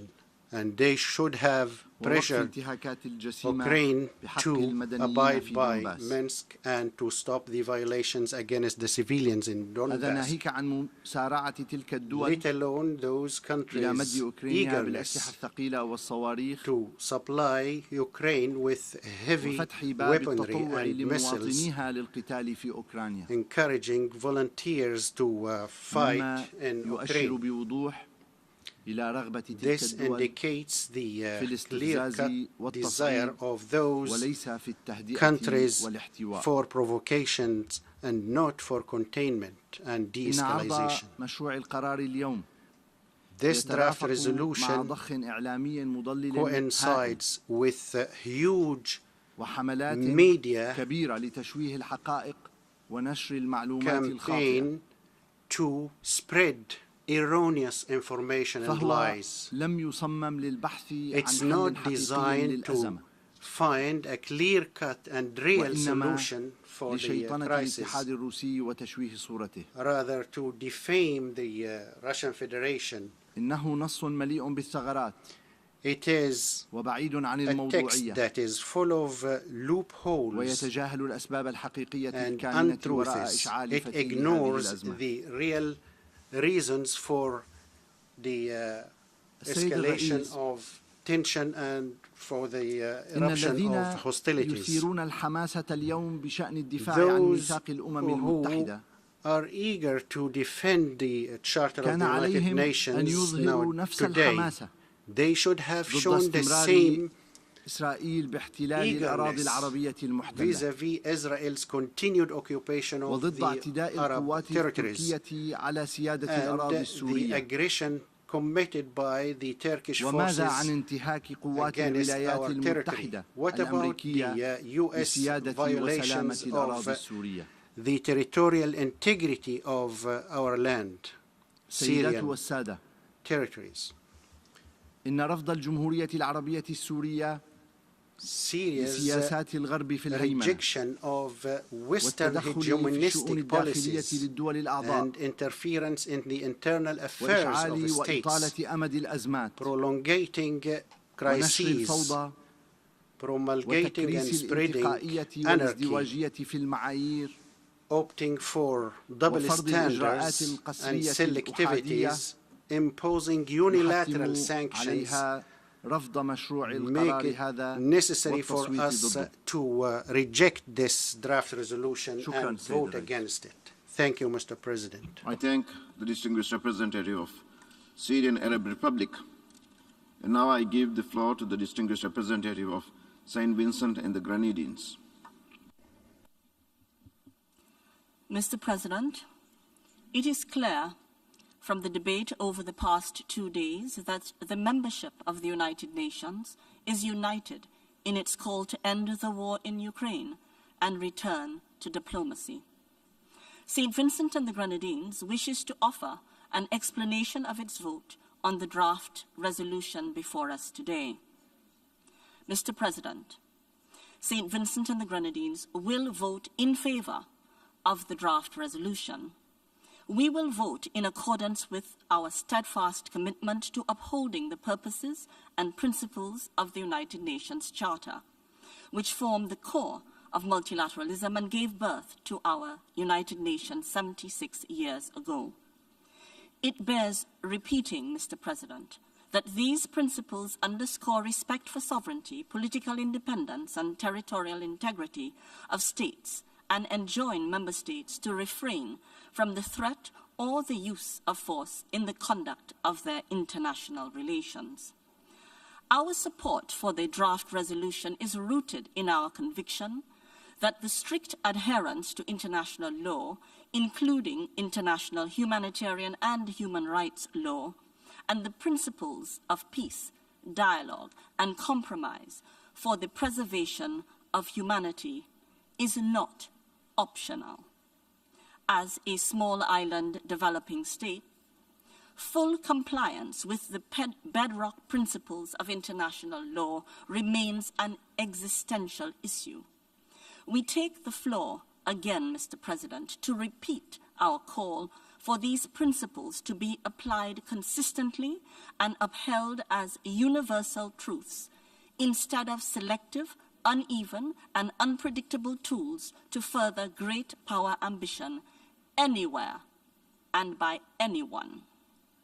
Historically, and in recent times, we have witnessed the naked hypocrisy, double standards, and cynical misapplication of international law, which we have condemned. Today, we strongly emphasize that our august assembly should apply the fundamental principles of our charter impartially, irrespective of the size, economic, and military power of the principles involved.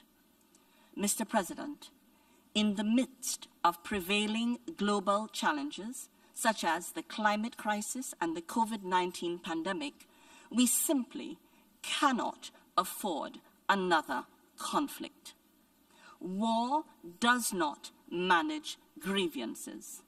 St. Vincent and the Grenadines, therefore, calls for an immediate ceasefire to avert further bloodshed, human suffering, and a global catastrophe, and to engage in peaceful dialogue to find a solution to this war post-haste.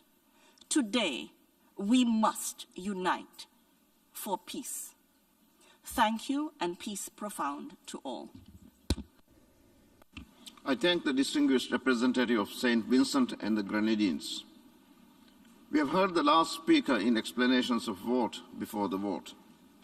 Before proceeding to take a decision on draft resolution A/ES-11/L1, I wish to address the question concerning the majority required for the adoption of the draft resolution. In light of Article 18, paragraph 2 and 3 of the Charter of the United Nations, is there any objection to taking action on draft resolution A/ES-11/L1 by a two-thirds majority of the members present and voting? I see no objection. The two-thirds majority of members present and voting is therefore required for the adoption of draft resolution A/ES-11/L1. The Assembly will now take a decision on draft resolution A/ES-11/L1 entitled Aggression Against Ukraine. For your information, the draft resolution has closed for e-sponsorship. I now give the floor to the representative of the Secretariat. Mr. President, I should like to announce that since the submission of the draft resolution, and in addition to delegations listed on the L document, the following countries have also become the co-sponsors of A/ES-11/L11, Barbados and Cambodia. If any other country wish to co-sponsor A/ES11/L1, please signify by pressing the microphone button now.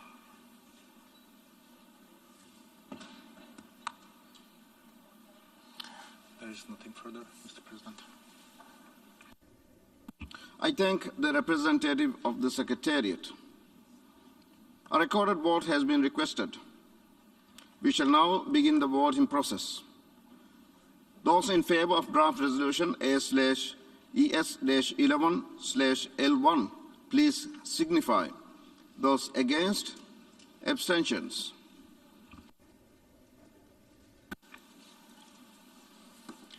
The General Assembly is now voting on draft resolution A/ES-11/L1 entitled Aggression Against Ukraine. Will all delegations confirm that their votes are accurately reflected on the screen?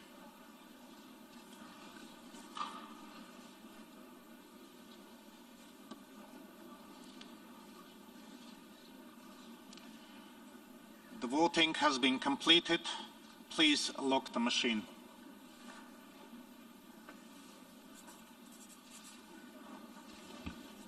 The result of the vote is as follows.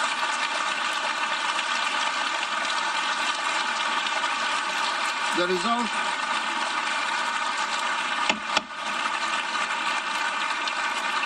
result of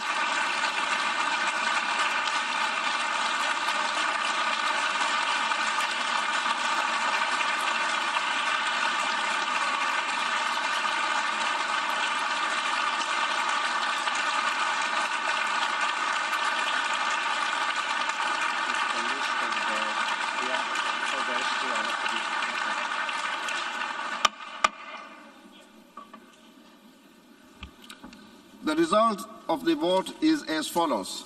In favor, 141, against 5, abstentions 35. Draft resolution A/ES-11/L1 is adopted. Before giving the floor for explanations of vote after the vote, may I remind delegations that explanations of vote are limited to 10 minutes and should be made by delegations from their seats. I give the floor to the distinguished representative of Tunisia.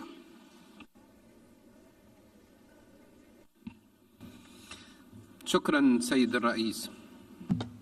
Thank you, Mr. سيد الرئيس، President. لقد Mr. صوتت President, تونس لصالح Tunisia القرار اليوم انتصارا لمقاصد ومبادئ ميثاق الأمم المتحدة التي انبنت عليها سياستنا الخارجية، وتأكيدا لحرص بلادنا على إنهاء الأزمة باستعمال الوسائل السلمية لفض النزاعات التي تبقى السبيل الوحيد والأمثل لوضع حد للتصعيد والحيلولة دون مزيد تدهور الأوضاع وتفاقم الأزمات والمآسي الإنسانية.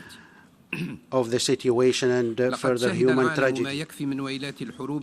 The world witnessed so many grueling wars destructive to peace and security and the life of people. Our experience indicates that military options cannot solve any crisis. Dialogue and negotiations can settle all differences and finding compromises. The current crisis in Ukraine comes at a time the world was getting out of COVID-19 and prepared itself for a new stage based on solidarity, cooperation, and effective engagement in multilateral action and achieving our common agenda.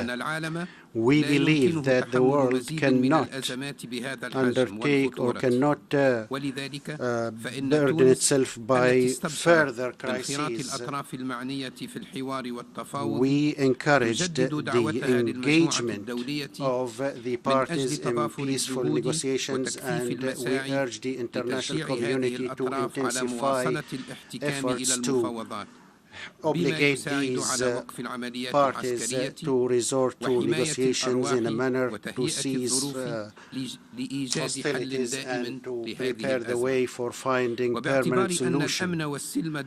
Given the fact that international peace and security are a whole, Tunisia calls for dealing with all just questions in one standard so that peoples can regain their legitimate rights in accordance with international legitimacy to build a more stable, more peaceful world. Thank you, Mr. President.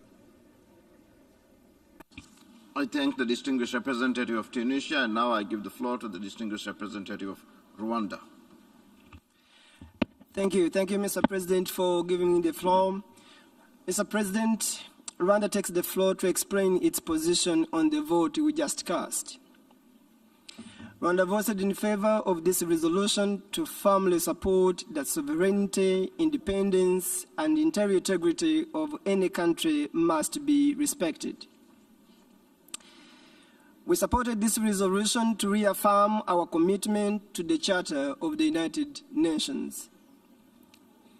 Mr. President, military escalation should cease immediately and go for peaceful settlement of the crisis. The Russian Federation and Ukraine have the key to resolve this conflict. The external intervention will only worsen the situation. Mr. President, we fully support international efforts to de-escalate the war, including the efforts of the Secretary General in solving the crisis. We urge all concerned parties to demonstrate calm and seek a solution to the conflict through dialogue to ensure that civilians do not continue to pay the heaviest price. A lasting solution, Mr. President, will only be achieved through dialogue by both parties, taking into account the concerns of both sides. The current war does not guarantee that it will bring peace. Instead, it's likely to generate subsequent crises and human suffering. Rwanda also expresses serious concern with the extent of humanitarian devastation and peace and security challenges caused by the conflict. We are also concerned by the reports that Africans are being brutally segregated and denied safe exit and admission to neighboring countries.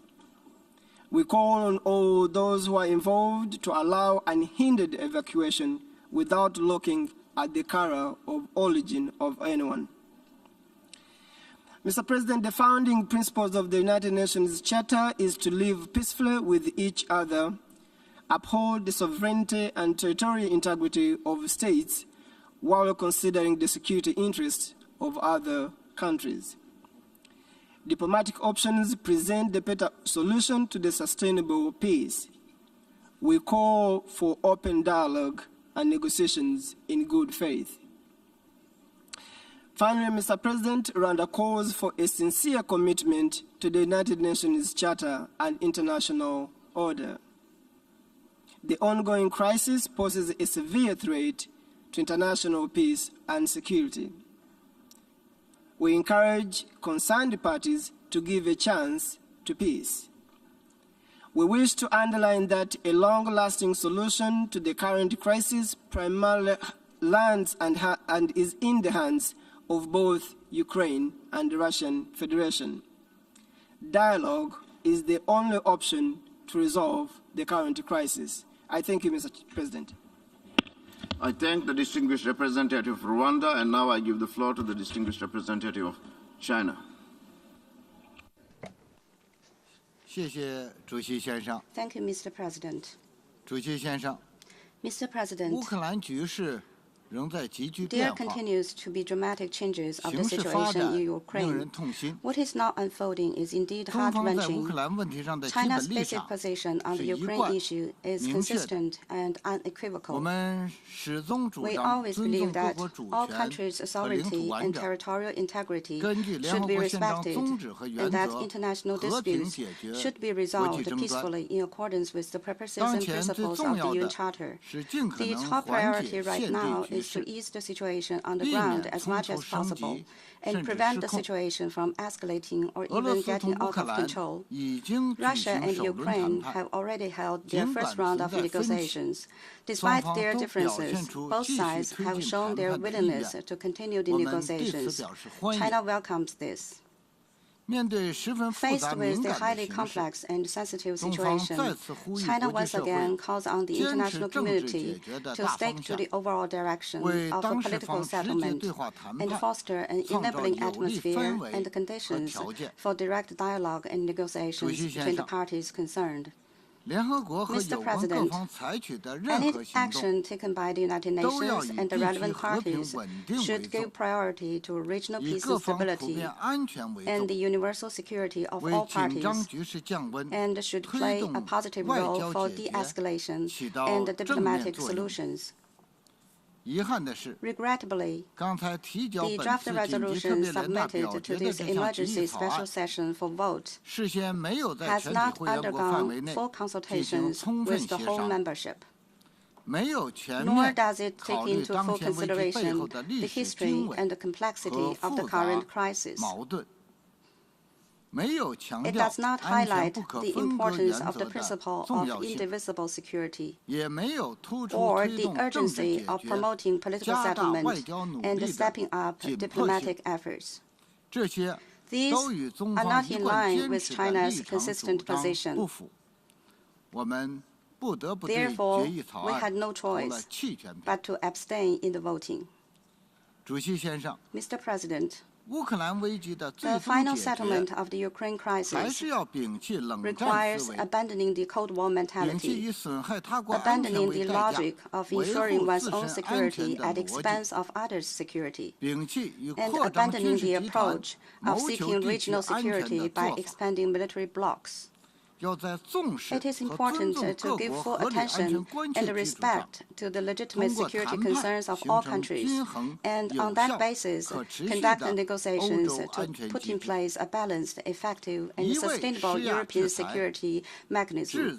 Blindly exerting pressure and imposing sanctions and creating division and confrontation will only further complicate the situation, result in a rapid spillover of the negative impact of the crisis, and affect even more countries. We call on the international community to take a responsible approach, promote the relevant parties to immediately return to the track of political settlement, and seek a comprehensive solution to the Ukraine issue through dialogue and consultation. China is ready to continue its constructive role in this regard. Thank you, Mr. President. I thank the distinguished representative of China. I give the floor to the distinguished representative, Sierra Leone.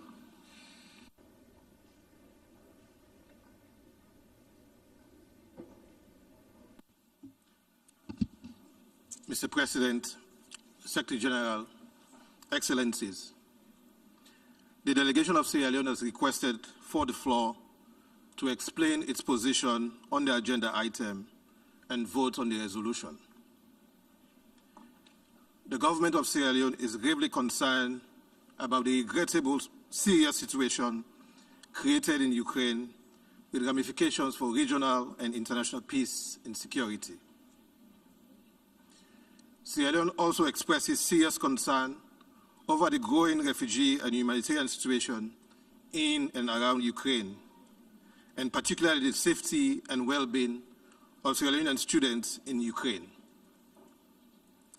In appreciating efforts to provide the necessary safety and refuge, it is important for all those fleeing the conflict to be treated equally and with dignity, without discrimination, whether on the basis of race or status. A blanket denial is not the answer, nor representative of the values we seek to protect. Mr. President, Sierra Leone voted in favor of the resolution based on our fundamental belief in the sanctity of the United Nations Charter, its principles,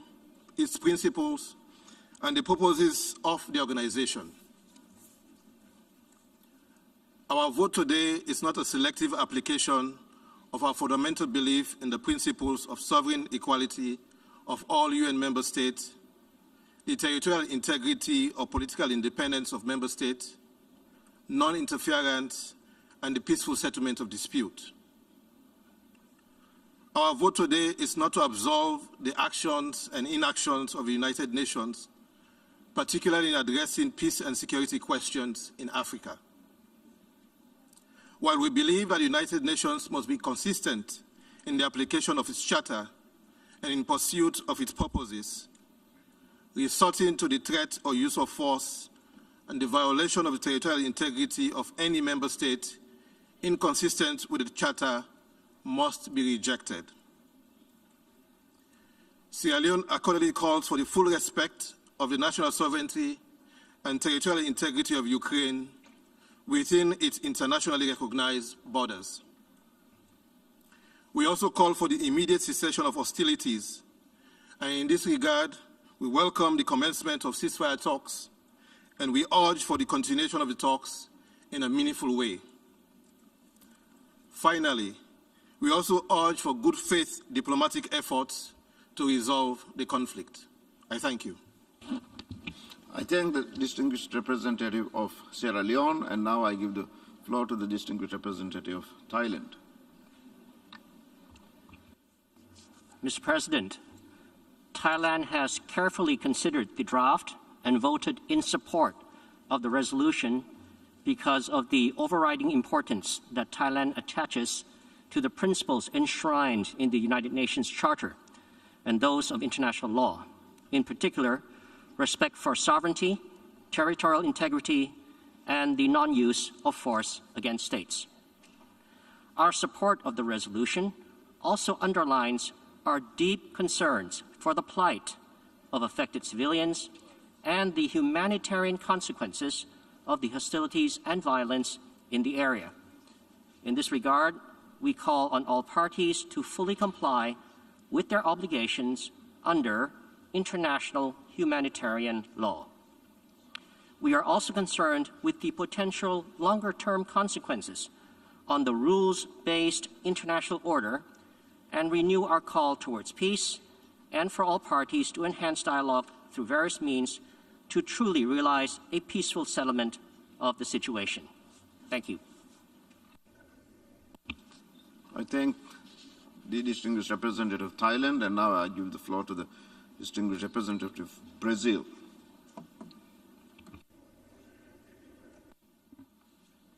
Mr. President, we recognize the exceptional circumstances we are all facing, and we share the conviction that the General Assembly could not remain silent. The resolution adopted this morning conveys a message, and Brazil has added its voice to that of other members. The adoption of this resolution by the General Assembly shows the unwavering commitment of the international community to upholding the core principles upon which the UN is built. We are appreciative of the attention given in different paragraphs of the text to the critical need to monitor and alleviate the humanitarian situation on the ground. We also welcome the text for urging the parties to the conflict to fully respect international humanitarian law, to guarantee the safety of civilians, as well as of humanitarian and medical personnel, and to facilitate unhindered access of humanitarian assistance to those in need. The resolution as adopted, however, does not go far enough in underscoring that the cessation of hostilities is only a first step to achieve peace. Sustainable peace needs additional steps. In this respect, it is regrettable that the supportive role of the United Nations, that the United Nations can and should play, has been left by the wayside in the eagerness to point fingers. Yes, the resolution is a call for peace by the international community, but peace requires more than the silence of guns and the withdrawal of troops. The path to peace requires comprehensive work on the security concerns of the parties.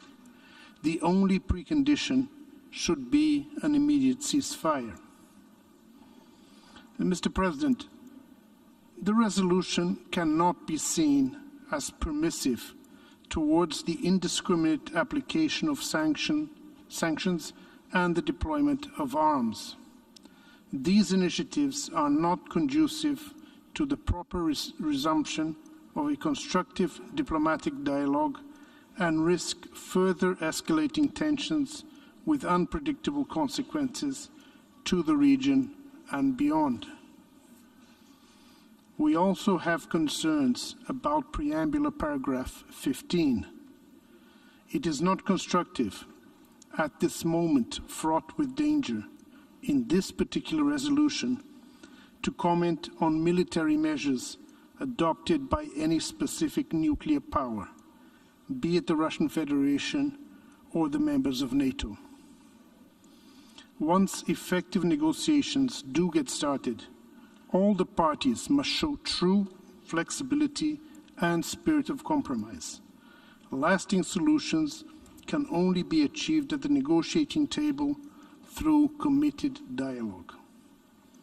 Brazil continues to urge all actors to de-escalate and to renew efforts in favor of a negotiated diplomatic agreement between Ukraine and Russia that contributes to the establishment of the security and the stability of the region. We stand ready to resolutely work in favor of peace in the discussions in this Assembly, in the Security Council, and in other fora. I thank you, Mr. President. I thank the distinguished representative of Brazil. I give the floor to the distinguished representative of the United Arab Emirates. Thank you, Mr. President. This emergency special session comes as the conflict in Ukraine has reached a dangerous inflection point. The international community is alarmed by developments on the ground, and this is the clear message of today's resounding vote. The humanitarian situation is worsening by the day. We have seen reports of rapidly growing civilian casualties and massive displacement, the extent of which Europe has not experienced in decades. The UAE is deeply concerned by these developments. Our collective responsibility must, however, be towards exhausting all efforts and using all diplomatic channels to prevent a further deterioration of the humanitarian situation. We remain firm in that belief more than ever before. Yesterday, the UAE pledged $5 million in response to the UN's humanitarian flash appeal. We know that in the days, weeks, and months ahead, more must be done. The credibility of this organization, born out of the ashes of World War II, rests on its universal representation and its effectiveness in applying the principles that we all uphold. However, as this conflict has revealed, the clear and full voice of the United Nations has only grown harder to summon because it is not equally applied. Despite deepening divisions, now is time to take a step back, identify diplomatic off-ramps, and engage constructively to end this conflict. It is also a time to summon our reserves of wisdom and experience to guide the way forward. Global solidarity means doing more than focusing on conflicts in some parts of the world while ignoring others. We need to shift our mindset from conflict management to conflict resolution. Our collective security depends on it. Let this crisis be the wake-up call. The future of this organization may rest on that. We all need to galvanize UN efforts to promote the dialogue, work towards an end to the hostilities, and address the humanitarian situation for those most desperately in need. The UAE recognizes the need to meet this moment with renewed diplomacy and leadership, and put the needs of the people on the ground at the center of our efforts. The avenues for dialogue must, however, remain open more urgently than ever before, and we must pursue them together. Mr. President, right now we recognize that this resolution adopted here today is a necessary signal of where we need to be going. Resigning ourselves to a cycle of perpetual violence and sanctions that only adds to the suffering of civilians diminishes us all.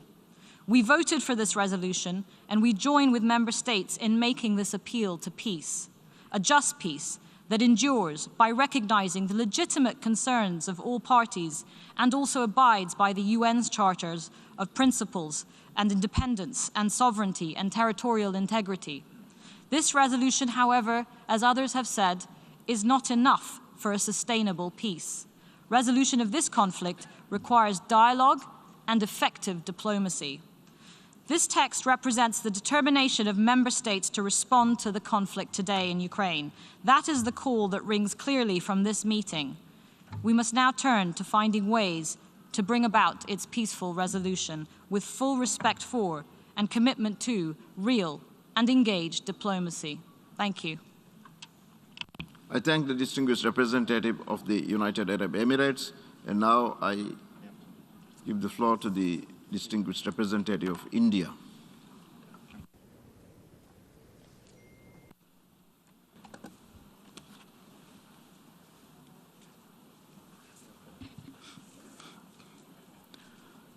Thank you, Mr. President.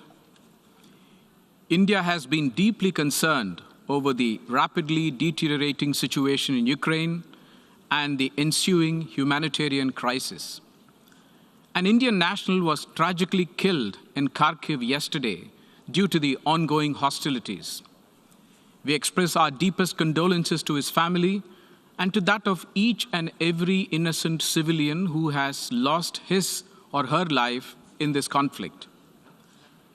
We demand safe and uninterrupted passage for all Indian nationals, including our students who are still stranded in Ukraine, particularly from Kharkiv and other cities in the conflict zones. Many member states share this concern. We have reiterated this demand to both the Russian Federation and Ukraine. This remains our foremost priority. Ensuring the well-being and safety of our citizens is the basic duty of every government. We have therefore instituted special flights to bring back Indians home from conflict zones. My government has deployed senior ministers as special envoys to countries neighboring Ukraine to facilitate evacuation. We thank all neighboring countries of Ukraine for opening their borders and extending all facilities to our embassies at this time. India has already dispatched humanitarian assistance to Ukraine. This includes medicines, medical equipment, and other relief material. We are sending more such tranches in the coming days. India supports the international community's call for an immediate ceasefire. We also support safe humanitarian access to conflict zones. We remain firm in our conviction that differences can only be resolved through dialogue and diplomacy. Prime Minister Modi has unequivocally conveyed this in his discussions with world leaders, including of the Russian Federation and Ukraine. He underscored the urgent imperative for humanitarian access and movement of stranded civilians. We therefore sincerely hope that the second round of talks between the Russian Federation and Ukraine will lead to a positive outcome. India urges that all member states demonstrate their commitment to the principles of the UN Charter, to international law, and respect of sovereignty and territorial integrity of all states. Keeping in view the totality of the evolving situation, India decided to abstain. I thank you, Mr. President. I thank the distinguished representative of India. I now give the floor to the distinguished representative of Bahrain. شكرا سيد الرئيس. لقد صوتت بلادي Thank you, President. لصالح القرار المتضمن في الوثيقة We voted in favor A/ES-11/L1 انطلاقا من إيمانها الثابت بمبادئ ميثاق الأمم المتحدة والقانون الدولي، لا سيما مبادئ حسن الجوار وحل النزاعات بالطرق السلمية واحترام السيادة peaceful resolution of والاستقلال conflicts, but والسلامة also the الإقليمية لجميع of الدول. respect for the independence وتؤكد and territorial مملكة integrity of البحرين all countries. على The دعمها Kingdom لكافة of الجهود Bahrain الرامية إلى underscores its وقف العمليات support العسكرية for all efforts that واللجوء إلى seek to الحوار end hostilities والوسائل الدبلوماسية. and for وشكرا dialogue سيد to الرئيس. resume and use all diplomatic means necessary to achieve peace. Thank you, President. I thank the distinguished representative of Bahrain, and now I give the floor to the distinguished representative of Eritrea.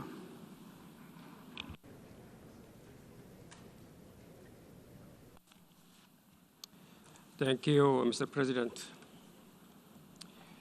Eritrea is taking the floor in explanation of vote after the vote on the draft resolution A/ES-11/L1. Eritrea firmly believes that respect for sovereignty, territorial integrity, and political independence, as enshrined in the United Nations Charter, are sacrosanct principles and should be respected by everyone at all times for the attainment of sustainable world peace. Eritrea's vote is demonstration of its uncompromising stand for peace. Its position is against internationalizing, incessant rhetoric, and imposition of unilateral sanctions, which regrettably further polarize international relations and escalate the situation with enormous implications for civilians. Instead, we have consistently opted for world regions to be given the needed space and solidarity to address political problems.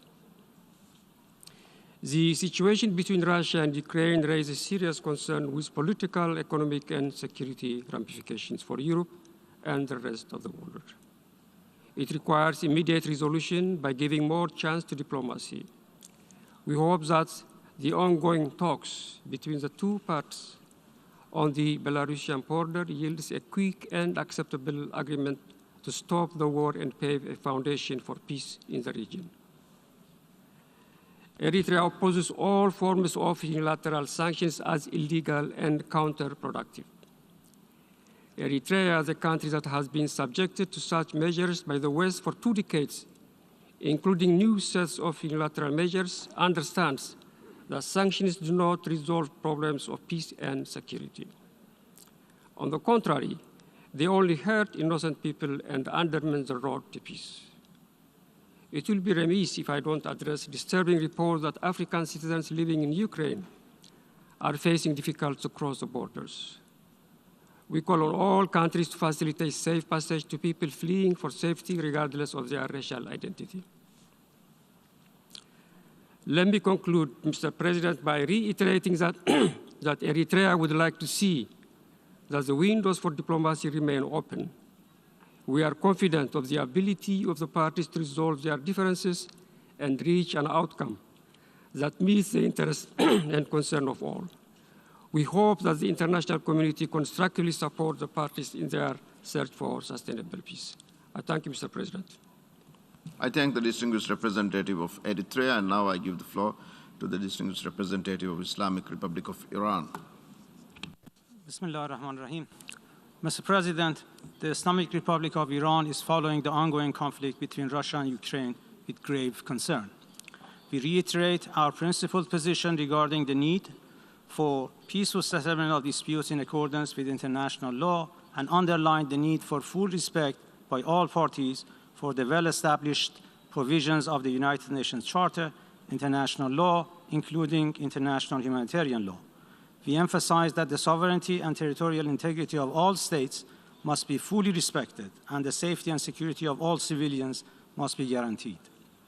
In order to find long-term and sustainable solutions to such crises, it is necessary to address their root causes. We note that the current complexities in the fragile region of Eastern Europe have been exacerbated by the provocative actions and decisions of the US and NATO. The security concerns of Russia must be respected. Wars and destructions inflicted on civilian lives and infrastructures are not acceptable, wherever they occur. The Islamic Republic of Iran calls for urgent cessation of hostilities and the escalation of tensions in the current conflict. In this regard, Iran underlines the essentiality of dialogue to address issues of concern to all sides, leading to long-term results. The UN must always avoid double standards, particularly when it's considering issues related to the maintenance of international peace and security.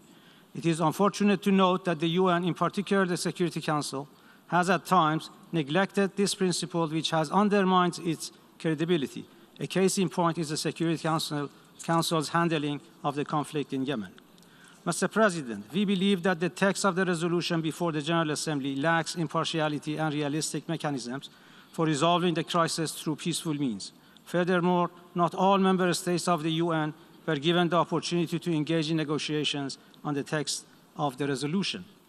It should be emphasized that the General Assembly is not in a position to determine the existence of an act of aggression because, in addition to Article 39 of the Charter, GA Resolution 3314 of 14 December 1974 calls on the Security Council to determine the existence of an act of aggression. Moreover, convening the emergency special session based on the General Assembly Resolution 377A shall not be considered as the end of the dialogue.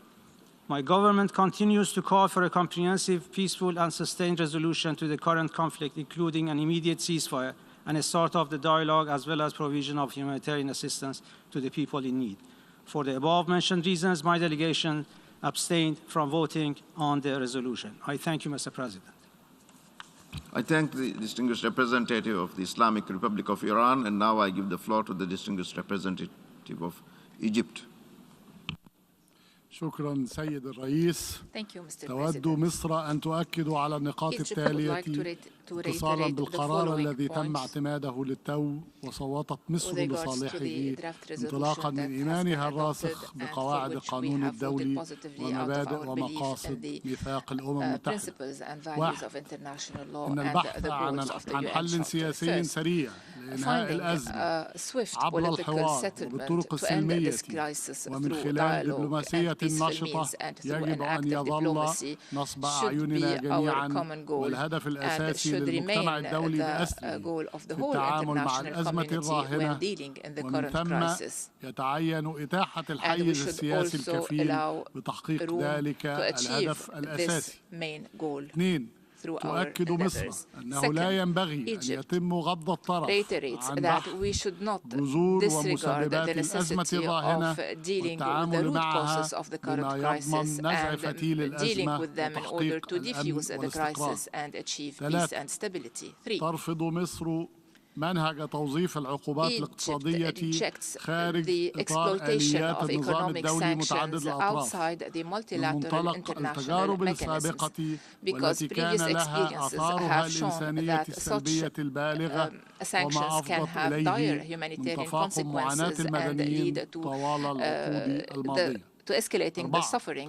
من الواجب أن تتحلى كل الأطراف بالمسؤولية الواجبة لضمان تدفق المساعدات الإنسانية لكل محتاج دون أي تمييز، مع كفالة مرور المقيمين الأجانب بانسيابية عبر الحدود، حيث وردت بعض التقارير عن معاملات تمييزية. 5. تجدد مصر التحذير من مغبة الآثار الاقتصادية والاجتماعية للأزمة الراهنة على الاقتصاد العالمي برمته، والذي ما زال يعاني من تداعيات الجائحة، ولعل الاضطراب المتزايد في سلاسل الإمداد وحركة الطيران الدولي لأبلغ دليل على ذلك. 6. إن فاعلية ومصداقية قدرة آليات العمل الدولي متعدد الأطراف في مواجهة التحديات والأزمات المتلاحقة إنما يعتمد على تناول كافة الأزمات الدولية وفقا لمعايير واحدة وثابتة متسقة مع مبادئ الميثاق ومقاصده دون أن تمر عقود يتم خلالها تكريس الأمر الواقع والمعاناة الإنسانية. sufferings for decades, and thank you. I thank the distinguished representative of Egypt, and now I give the floor to the distinguished representative of Algeria. Thank you, Mr. President. I would like to deliver the explanation of vote of my country, Algeria. في الوقت الذي يتابع فيه بلاد الجزائر at a time when my وبقلق country بالغ Algeria is closely تطور الأوضاع following the الخطيرة الراهنة development والمتصاعدة في of the أوكرانيا، situation and the escalation in يود Ukraine. وفد بلادي التأكيد My مجددا delegation would like to تمسك emphasize once الجزائر again that الثابت Algeria بمبادئ is ومقاصد committed ميثاق to الأمم the المتحدة principles and the التي objectives of the يتعين أن United تبقى Nations, أساس القانون which should الدولي remain the basis وحجر of الزاوية في international العلاقات law and a الدولية، cornerstone in لا سيما international تلك relations, المتعلقة especially باحترام استقلال the الدول respect of وسيادتها the وسلامة independence, أراضيها sovereignty, طبقا and للشرعية territorial الدولية integrity of the member وحق states الشعوب according في to the تقرير international مصيرها. legitimacy and the right of people وانطلاقا to من self-determination. مواقفها المبدئية And in line فيما with يتعلق our بتعزيز النظام متعدد positions الأطراف calling for والحفاظ عليه enhancing multilateralism and وتماشيا مع safeguarding it, التزامها and بتطوير also in العلاقات line with our الودية بين commitment الدول to developing على أساس التعايش amicable السلمي relationships والتسوية among السلمية countries للنزاعات based on peaceful والاحترام coexistence and the peaceful المتبادل settlement of conflicts and للالتزامات the الدولية mutual respect of والضمانات international الأمنية. commitments لا and يمكن security لبلاد guarantees. الجزائر My country إلا Algeria الانضمام can إلى only كافة join الجهود all the والدعوات other efforts الدبلوماسية and diplomatic الهادفة إلى calls تخفيف aiming حدة at التوترات الحالية de-escalating the current وانتهاج فضائل situation الحوار and من أجل adopting dialogue إذكاء العيش in معا order في to سلام بين foster الدول peaceful coexistence حفاظا among على السلم nations والأمن to safeguard الدوليين. international Thank you, peace Mr. and President. security. Thank you, Mr. President. I thank the distinguished representative of Algeria, and now I give the floor to the distinguished representative of United Republic of Tanzania.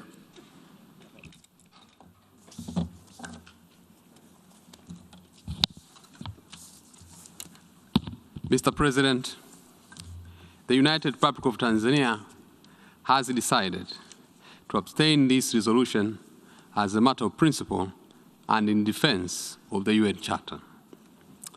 Fundamentally, this decision resulted from our inability to amend or make reservations to some provisions in the resolution. We were convinced that there was a need to adjust the draft resolution. The United Republic of Tanzania believes that diplomacy is the best way to end this conflict.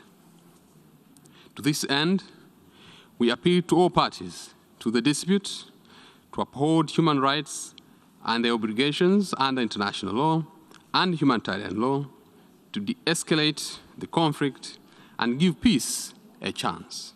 I thank you. I thank the distinguished representative of the United Republic of Tanzania, and now I give the floor to the distinguished representative of South Africa.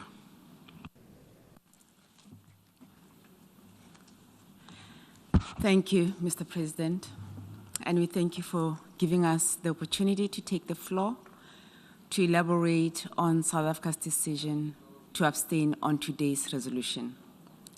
Mr. President, let me reiterate our position expressed during the discussions of the emergency special session over the last few days. Firstly, by highlighting that South Africa remains deeply concerned by the escalation of conflict in Ukraine and the regional and international socio-economic implications. We strongly urge all sides to uphold international law, including humanitarian law and human rights law, as well as the principles of the UN Charter, including sovereignty and territorial integrity. Mr. President, the conflict involves two members of the United Nations in an armed conflict, which this organization has at its foundation the responsibility to prevent. The United Nations, therefore, must take decisions and actions that will lead to a constructive outcome conducive to the creation of sustainable peace between the parties. The resolution that we have considered today does not create an environment conducive for diplomacy, dialogue, and mediation. While we agree with and support the efforts taken by member states to bring to the attention of the international community the situation in Ukraine, South Africa feels that greater attention should have been paid to bringing the sides closer to dialogue. For South Africa, the text in its current form could drive a deeper wedge between the parties rather than contributing to a resolution of conflict. The resolution should have welcomed the commencement of negotiations between the parties. Additionally, the role of the Security Council, as well as the good offices of the UN Secretary General, could have been given more prominence in the resolution. It is understood that one of the root causes of conflict is related to the security concerns of the parties. This should have been addressed in the resolution. Even though this emergency special session of the General Assembly is being held after the failure of the Security Council to address the matter, we believe that the Security Council should still be urged to play its role as mandated by the Charter to maintain international peace and security. South Africa believes that the UN, especially in the context of emergency special sessions, whose nature and significance speak to the gravity of the issues we bring before the international community, should be used as a platform to build bridges, address the divergence of views, provide recommendation and support for the parties to engage with a spirit of compromise, while de-escalating tensions, committing to the cessation of hostilities, and building trust and confidence. Unfortunately, the text before us did not do that.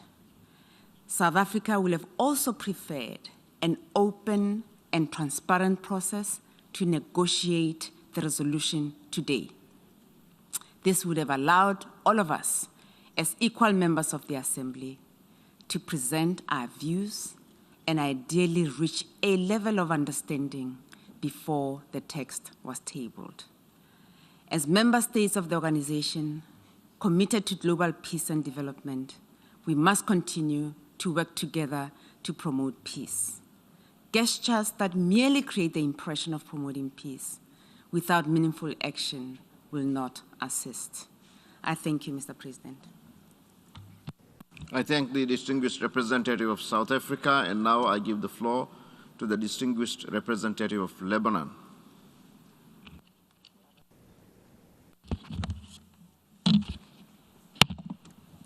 Thank you.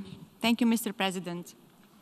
Lebanon voted yes on this resolution because Lebanon, a founding member of the United Nations, believes in the purposes and principles of the United Nations Charter, especially the prohibition of the threat or use of force in international relations, the principle of non-intervention, and the peaceful settlement of disputes. Mr. President, these are not merely slogans for Lebanon.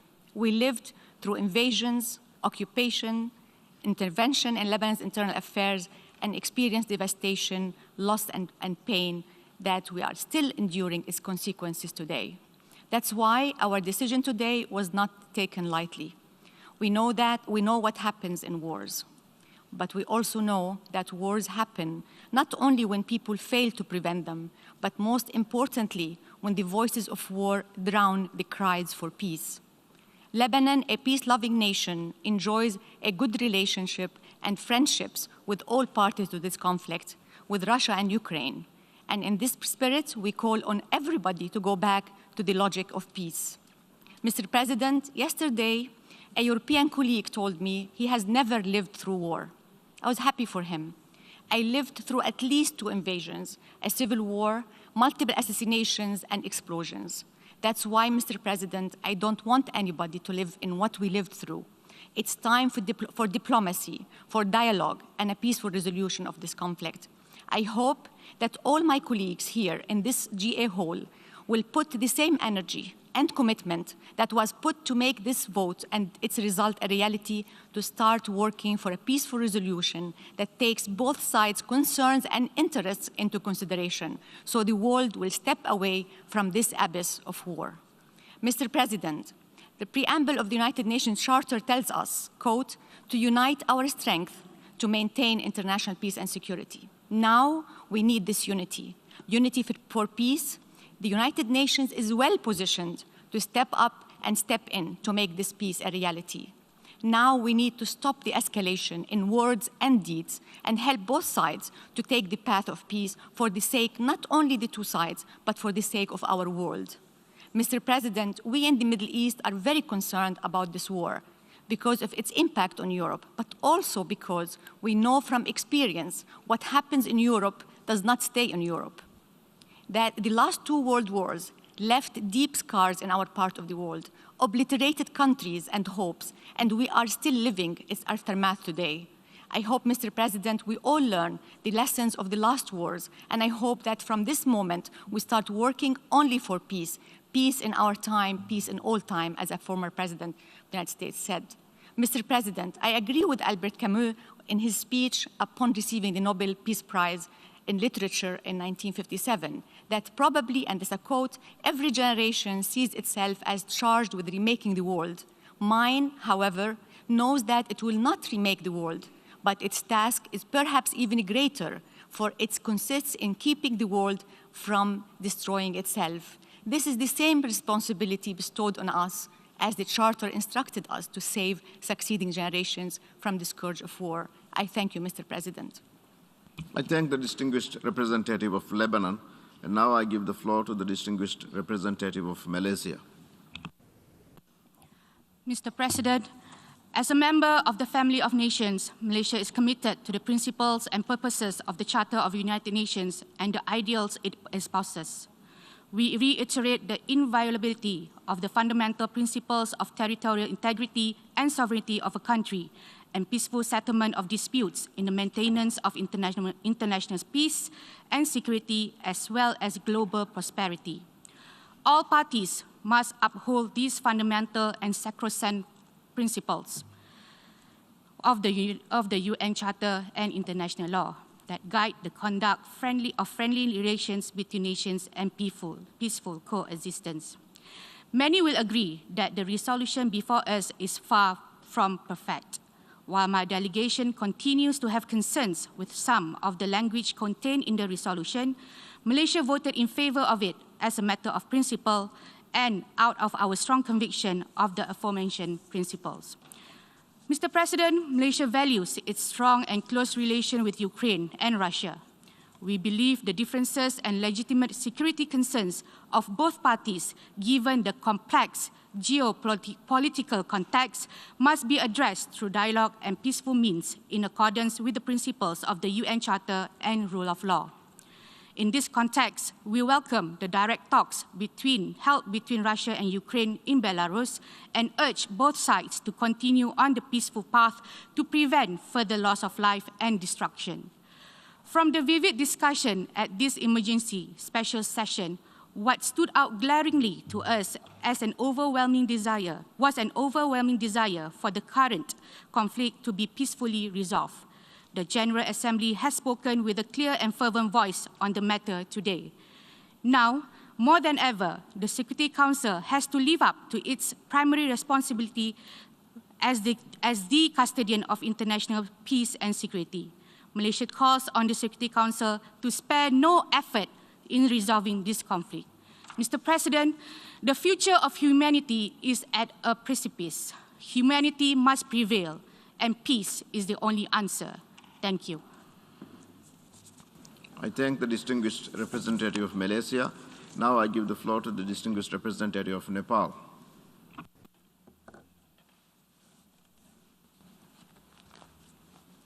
Mr. President, Mr. Secretary General, my delegation is distressed by the ongoing violence and conflict in Ukraine.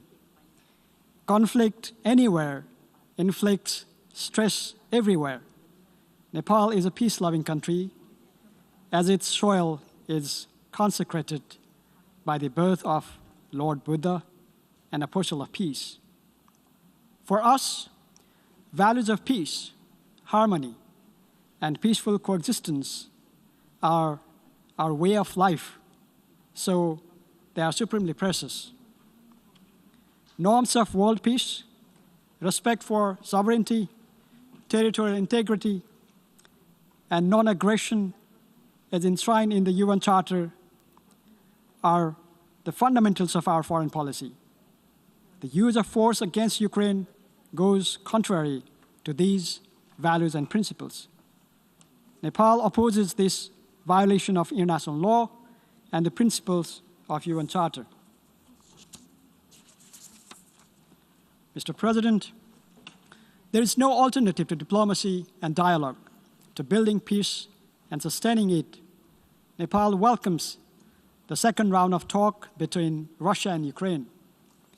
We urge both sides to continue the dialogue with utmost sincerity and integrity to resolve this conflict peacefully and find a lasting political solution for their enduring peace and peace for the Europe. Based on Nepal's principled position on the inviolability of sovereignty, territorial integrity, and political independence of any state under international law, rules-based international order, and United Nations Charter, my delegation has voted yes on the draft resolution that was before us today. I thank you, Mr. President. I thank the distinguished representative of Nepal, and now I give the floor to the distinguished representative of Iraq.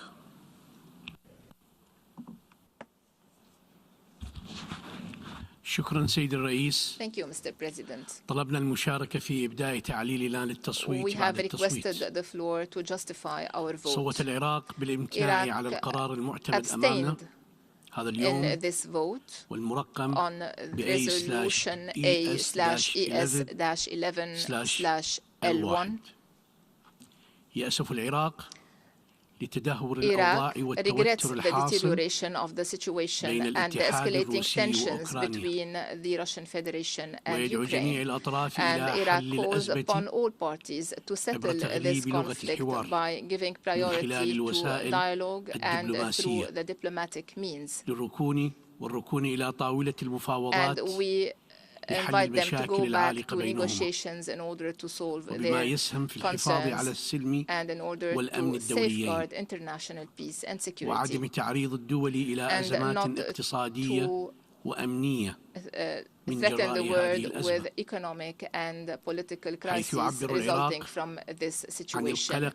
Iraq expresses its grave concern over the possibility for the terrorists of exploiting this crisis and the expected division in the international community. This would hinder the international efforts and our joint endeavors aiming at preventing terrorism and violent extremism. إن تبني العراق لهذا الموقف Iraq has decided to abstain إنما جاء من الخلفية التاريخية because of our historical background in Iraq والمعاناة من الحروب المستمرة and because of our التي تعرضت لها الأجيال resulting from the continuing wars against our وبشكل مبدئي Iraq, and in principle, does not support wars as a settlement mechanism. And we reiterate that all conflicts should be settled peacefully in order to safeguard the lives of civilians. Iraq calls upon all parties بميثاق الأمم to المتحدة uphold the والقانون UN الدولي Charter and international law ويؤكد على ضرورة الحفاظ and emphasizes the necessity of safeguarding the security and safety of the international staff and the humanitarian workers. And thank you. I thank the distinguished representative of Iraq, and now I give the floor to the distinguished representative of Jordan.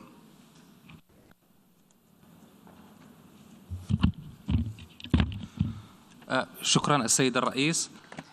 لقد صوت الأردن لصالح مشروع القرار الذي تم اعتماده الآن تأكيدا على سيادة الدول وسلامتها الإقليمية واستقلالها السياسي وعلى محورية تحريم استخدام القوة في العلاقات الدولية وبما يخالف أحكام القانون الدولي وميثاق الأمم المتحدة. يأمل الأردن أن يتم العمل على نزع فتيل النزاع والوصول إلى لحل tensions in order to reach a peaceful settlement of this conflict, and that both parties will sit together on the negotiation table in order to reach such a peaceful settlement. We also hope that international efforts will be intensified on both the political and diplomatic levels to assist the parties to end this crisis, and in order to avoid the dire consequences that have risen and could arise out of this conflict.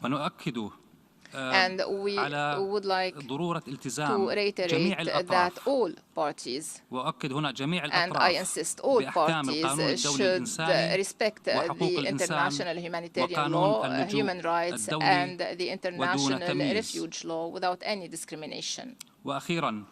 To conclude, Jordan would like to remind of the necessity of respecting the international law provisions and the UN Charter, whereas force should not be used against other countries and peoples, and should not be used against the right to self-determination, and that a single standard should be implemented regardless of the region concerned and without any discrimination in implementing international criteria and standards. And we hope that this would lead to an effective dialogue inside the organization in order to implement this approach and to assess the current approach and to reach our common goal. Thank you, Mr. President. I thank the distinguished representative of Jordan. We have heard the last speaker in explanations of vote after the vote. We will now hear statements after the adoption of the resolution. And now I give the floor to the distinguished representative of the European Union. Mr. President, Mr. Secretary General, dear colleagues, last week the UN Security Council was prevented to act against Russia's unprovoked and unjustified military aggression on Ukraine because of one isolated vote, that of the Russian Federation. Immediately after that, we initiated work to ensure that this body, where the countries of the world can all speak up, lives up to its responsibility. Over the past few days, the European Union has worked hand in hand with Ukraine and countries from all parts of the world to prepare the resolution just adopted. We thank all countries that have supported it. The decision is clear. The world has spoken. The Russian government must immediately stop the aggression, withdraw its troops, and abide by the rules of the UN Charter that applies to all equally. Over the past days, the brutality of Russia's invasion, with the complicity of Belarus, has reached unimaginable levels, with indiscriminate attacks against Ukrainian cities causing death and destruction among civilians in complete disregard of international law. Distinguished colleagues and friends, this is not just about Ukraine. This is not just about Europe. This is about defending an international order based on rules we have all signed up to, the sovereign equality of all states, large and small. This is about whether we choose tanks and missiles or dialogue and diplomacy. Today's historic vote clearly shows Russia's isolation from the rest of the international community. By voting overwhelmingly in favor of the resolution, we have chosen to defend peace where Russia has chosen brutal aggression. We have chosen to defend this organization and its charter where Russia has violated the fundamentals of both. Russia stands increasingly alone. The European Union and the world stand with the Ukrainian people. Thank you very much. I thank the distinguished representative of the European Union, and now I give the floor to the distinguished representative of Denmark on behalf of the Nordic and Baltic countries. Mr. President, I have the honor to speak on behalf of the 8 Nordic Baltic countries, Estonia, Finland, Iceland, Latvia, Lithuania, Norway, Sweden, and my own country, Denmark. Mr. President, from all corners of the world we have come together to send a resounding yes to uphold international law and the UN Charter, a resounding yes to the principle of the sovereign equality of all UN member states, a resounding yes to the need to respect the territorial integrity, sovereignty, and political independence of all UN member states. A resounding message to Ukraine and all Ukrainians. In the words of a colleague who spoke yesterday, you are not alone. We stand with you today, tomorrow, and until peace prevails, and Ukraine's sovereignty, independence, and territorial integrity are fully restored and respected. We have also sent a clear message to Russia and to Belarus. Stop the aggression now. Full stop. What you are doing is unacceptable. It is wrong. Your unprovoked aggression against Ukraine is a violation of the core principles that you signed up to when you laid the foundation of this very organization, of this community of nations. Your invasion of Ukraine deserves our strongest condemnation. You will be held accountable, and every legal avenue available must and will be used to hold the aggressor to account. You must stop the war immediately. You must return your troops to Russia. You must return to the path of peace, of genuine dialogue. It is not too late to stop. It is not too late to reverse the course. It is not too late for you to return to this community where we believe, with all our faults and imperfections, in the principle of the sovereign equality of all. Mr. President, we are deeply concerned by the grave unfolding humanitarian crisis. We demand that all parties fully comply with their obligations under international humanitarian law and human rights law, protect civilians and critical civilian infrastructure, and ensure the safe, rapid, and unhindered humanitarian access and passage. Humanitarian and medical personnel, as well as hospitals and other medical facilities, must be protected. Mr. President, thousands of civilians have been killed, more have been injured, and close to 1 million innocent civilians have been forced to flee across borders. Even more have been internally displaced inside Ukraine. They are in need of help and assistance, without delay, without hindrance and preconditions. And we take this opportunity to salute and express our deepest respect, appreciation, and admiration for the generous assistance and protection that Ukraine's neighbors have shown to all those fleeing the conflict, men, women, and children from all corners of the world. Once again, we conclude by echoing the words of a peaceful protester who had written on her sign, "If Russia stops fighting, there will be no more war. If Ukrainians stop fighting, there will be no more Ukraine." I thank you.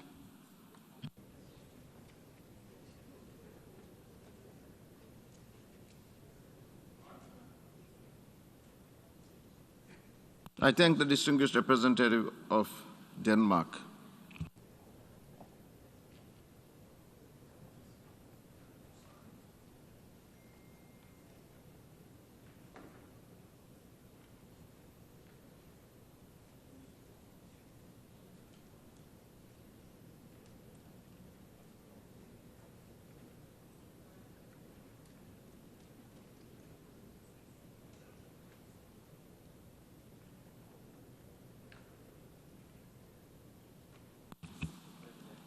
I now give the floor to the distinguished representative of Turkey. Thank you, Mr. President. We thank you for convening this historic emergency special session of the General Assembly, a session that was called because the Security Council failed once again to fulfill its primary responsibility. A session that was convened due to the unjustified, illegal, and illegitimate act of aggression against a founding member of the United Nations by a permanent member of the very organ entrusted by the entire membership with preserving peace and security. A session that was held as a result of the use of veto power by the very member that's perpetrating the aggression. Mr. President, we are obliged to reiterate Russia's ongoing military offensive against Ukraine blatantly violates the fundamental rules of international law and the principles on which this august organization was founded. Rules and principles that aim to prevent wars and protect mankind from disastrous consequences. Consequences that we are unfortunately witnessing in and around Ukraine due to Russia's attacks. The international community could not have been as spectators to such an act of aggression. I am proud that as of today, it is not. With today's resolution, the United Nations emphasizes loud and clear that it stands against egregious violations of the independence, sovereignty, territorial integrity, and political unity of fellow member states. The membership is committed to preserving the letter and spirit of the fundamental constitutional document of our organization, the Charter. By adopting this resolution, the most democratic institution of the multilateral system, denounces in the strongest possible terms Russia's aggression against Ukraine. We applaud the member states who contributed to the collective endeavor that culminated in today's outcome. You have stood firm in upholding full respect for the UN Charter and preserving the rules-based international order. We hope and trust that the calls and demands in this historic resolution will not fall on deaf ears. This body must follow through with its decision. Once again, we call on Russia to hear the demands of the global community and heed its own people's pleas to stop its military operations, withdraw all its forces from Ukraine, reverse its decision regarding the areas of Donetsk and Luhansk regions of Ukraine and its annexation of Crimea, and return to diplomacy and dialogue without delay. We also reiterate our call for an immediate humanitarian pause. The peoples of the world hold their breath and wait with hope to see the march to the precipice halt. It is still not too late to go back to the negotiating table with serious engagement. Mr. President, as a neighbor and friend of both the Russian and the Ukrainian people, Turkey stands ready to facilitate the peaceful settlement of the conflict. Thank you, Mr. President. I thank the distinguished representative of Turkey. We still have 9 more countries member states who wish to speak. Therefore, we have heard the last speaker in statements after adoption. For this meeting, we shall hear the remaining speakers this afternoon in this hall at 3 p.m. The meeting is adjourned.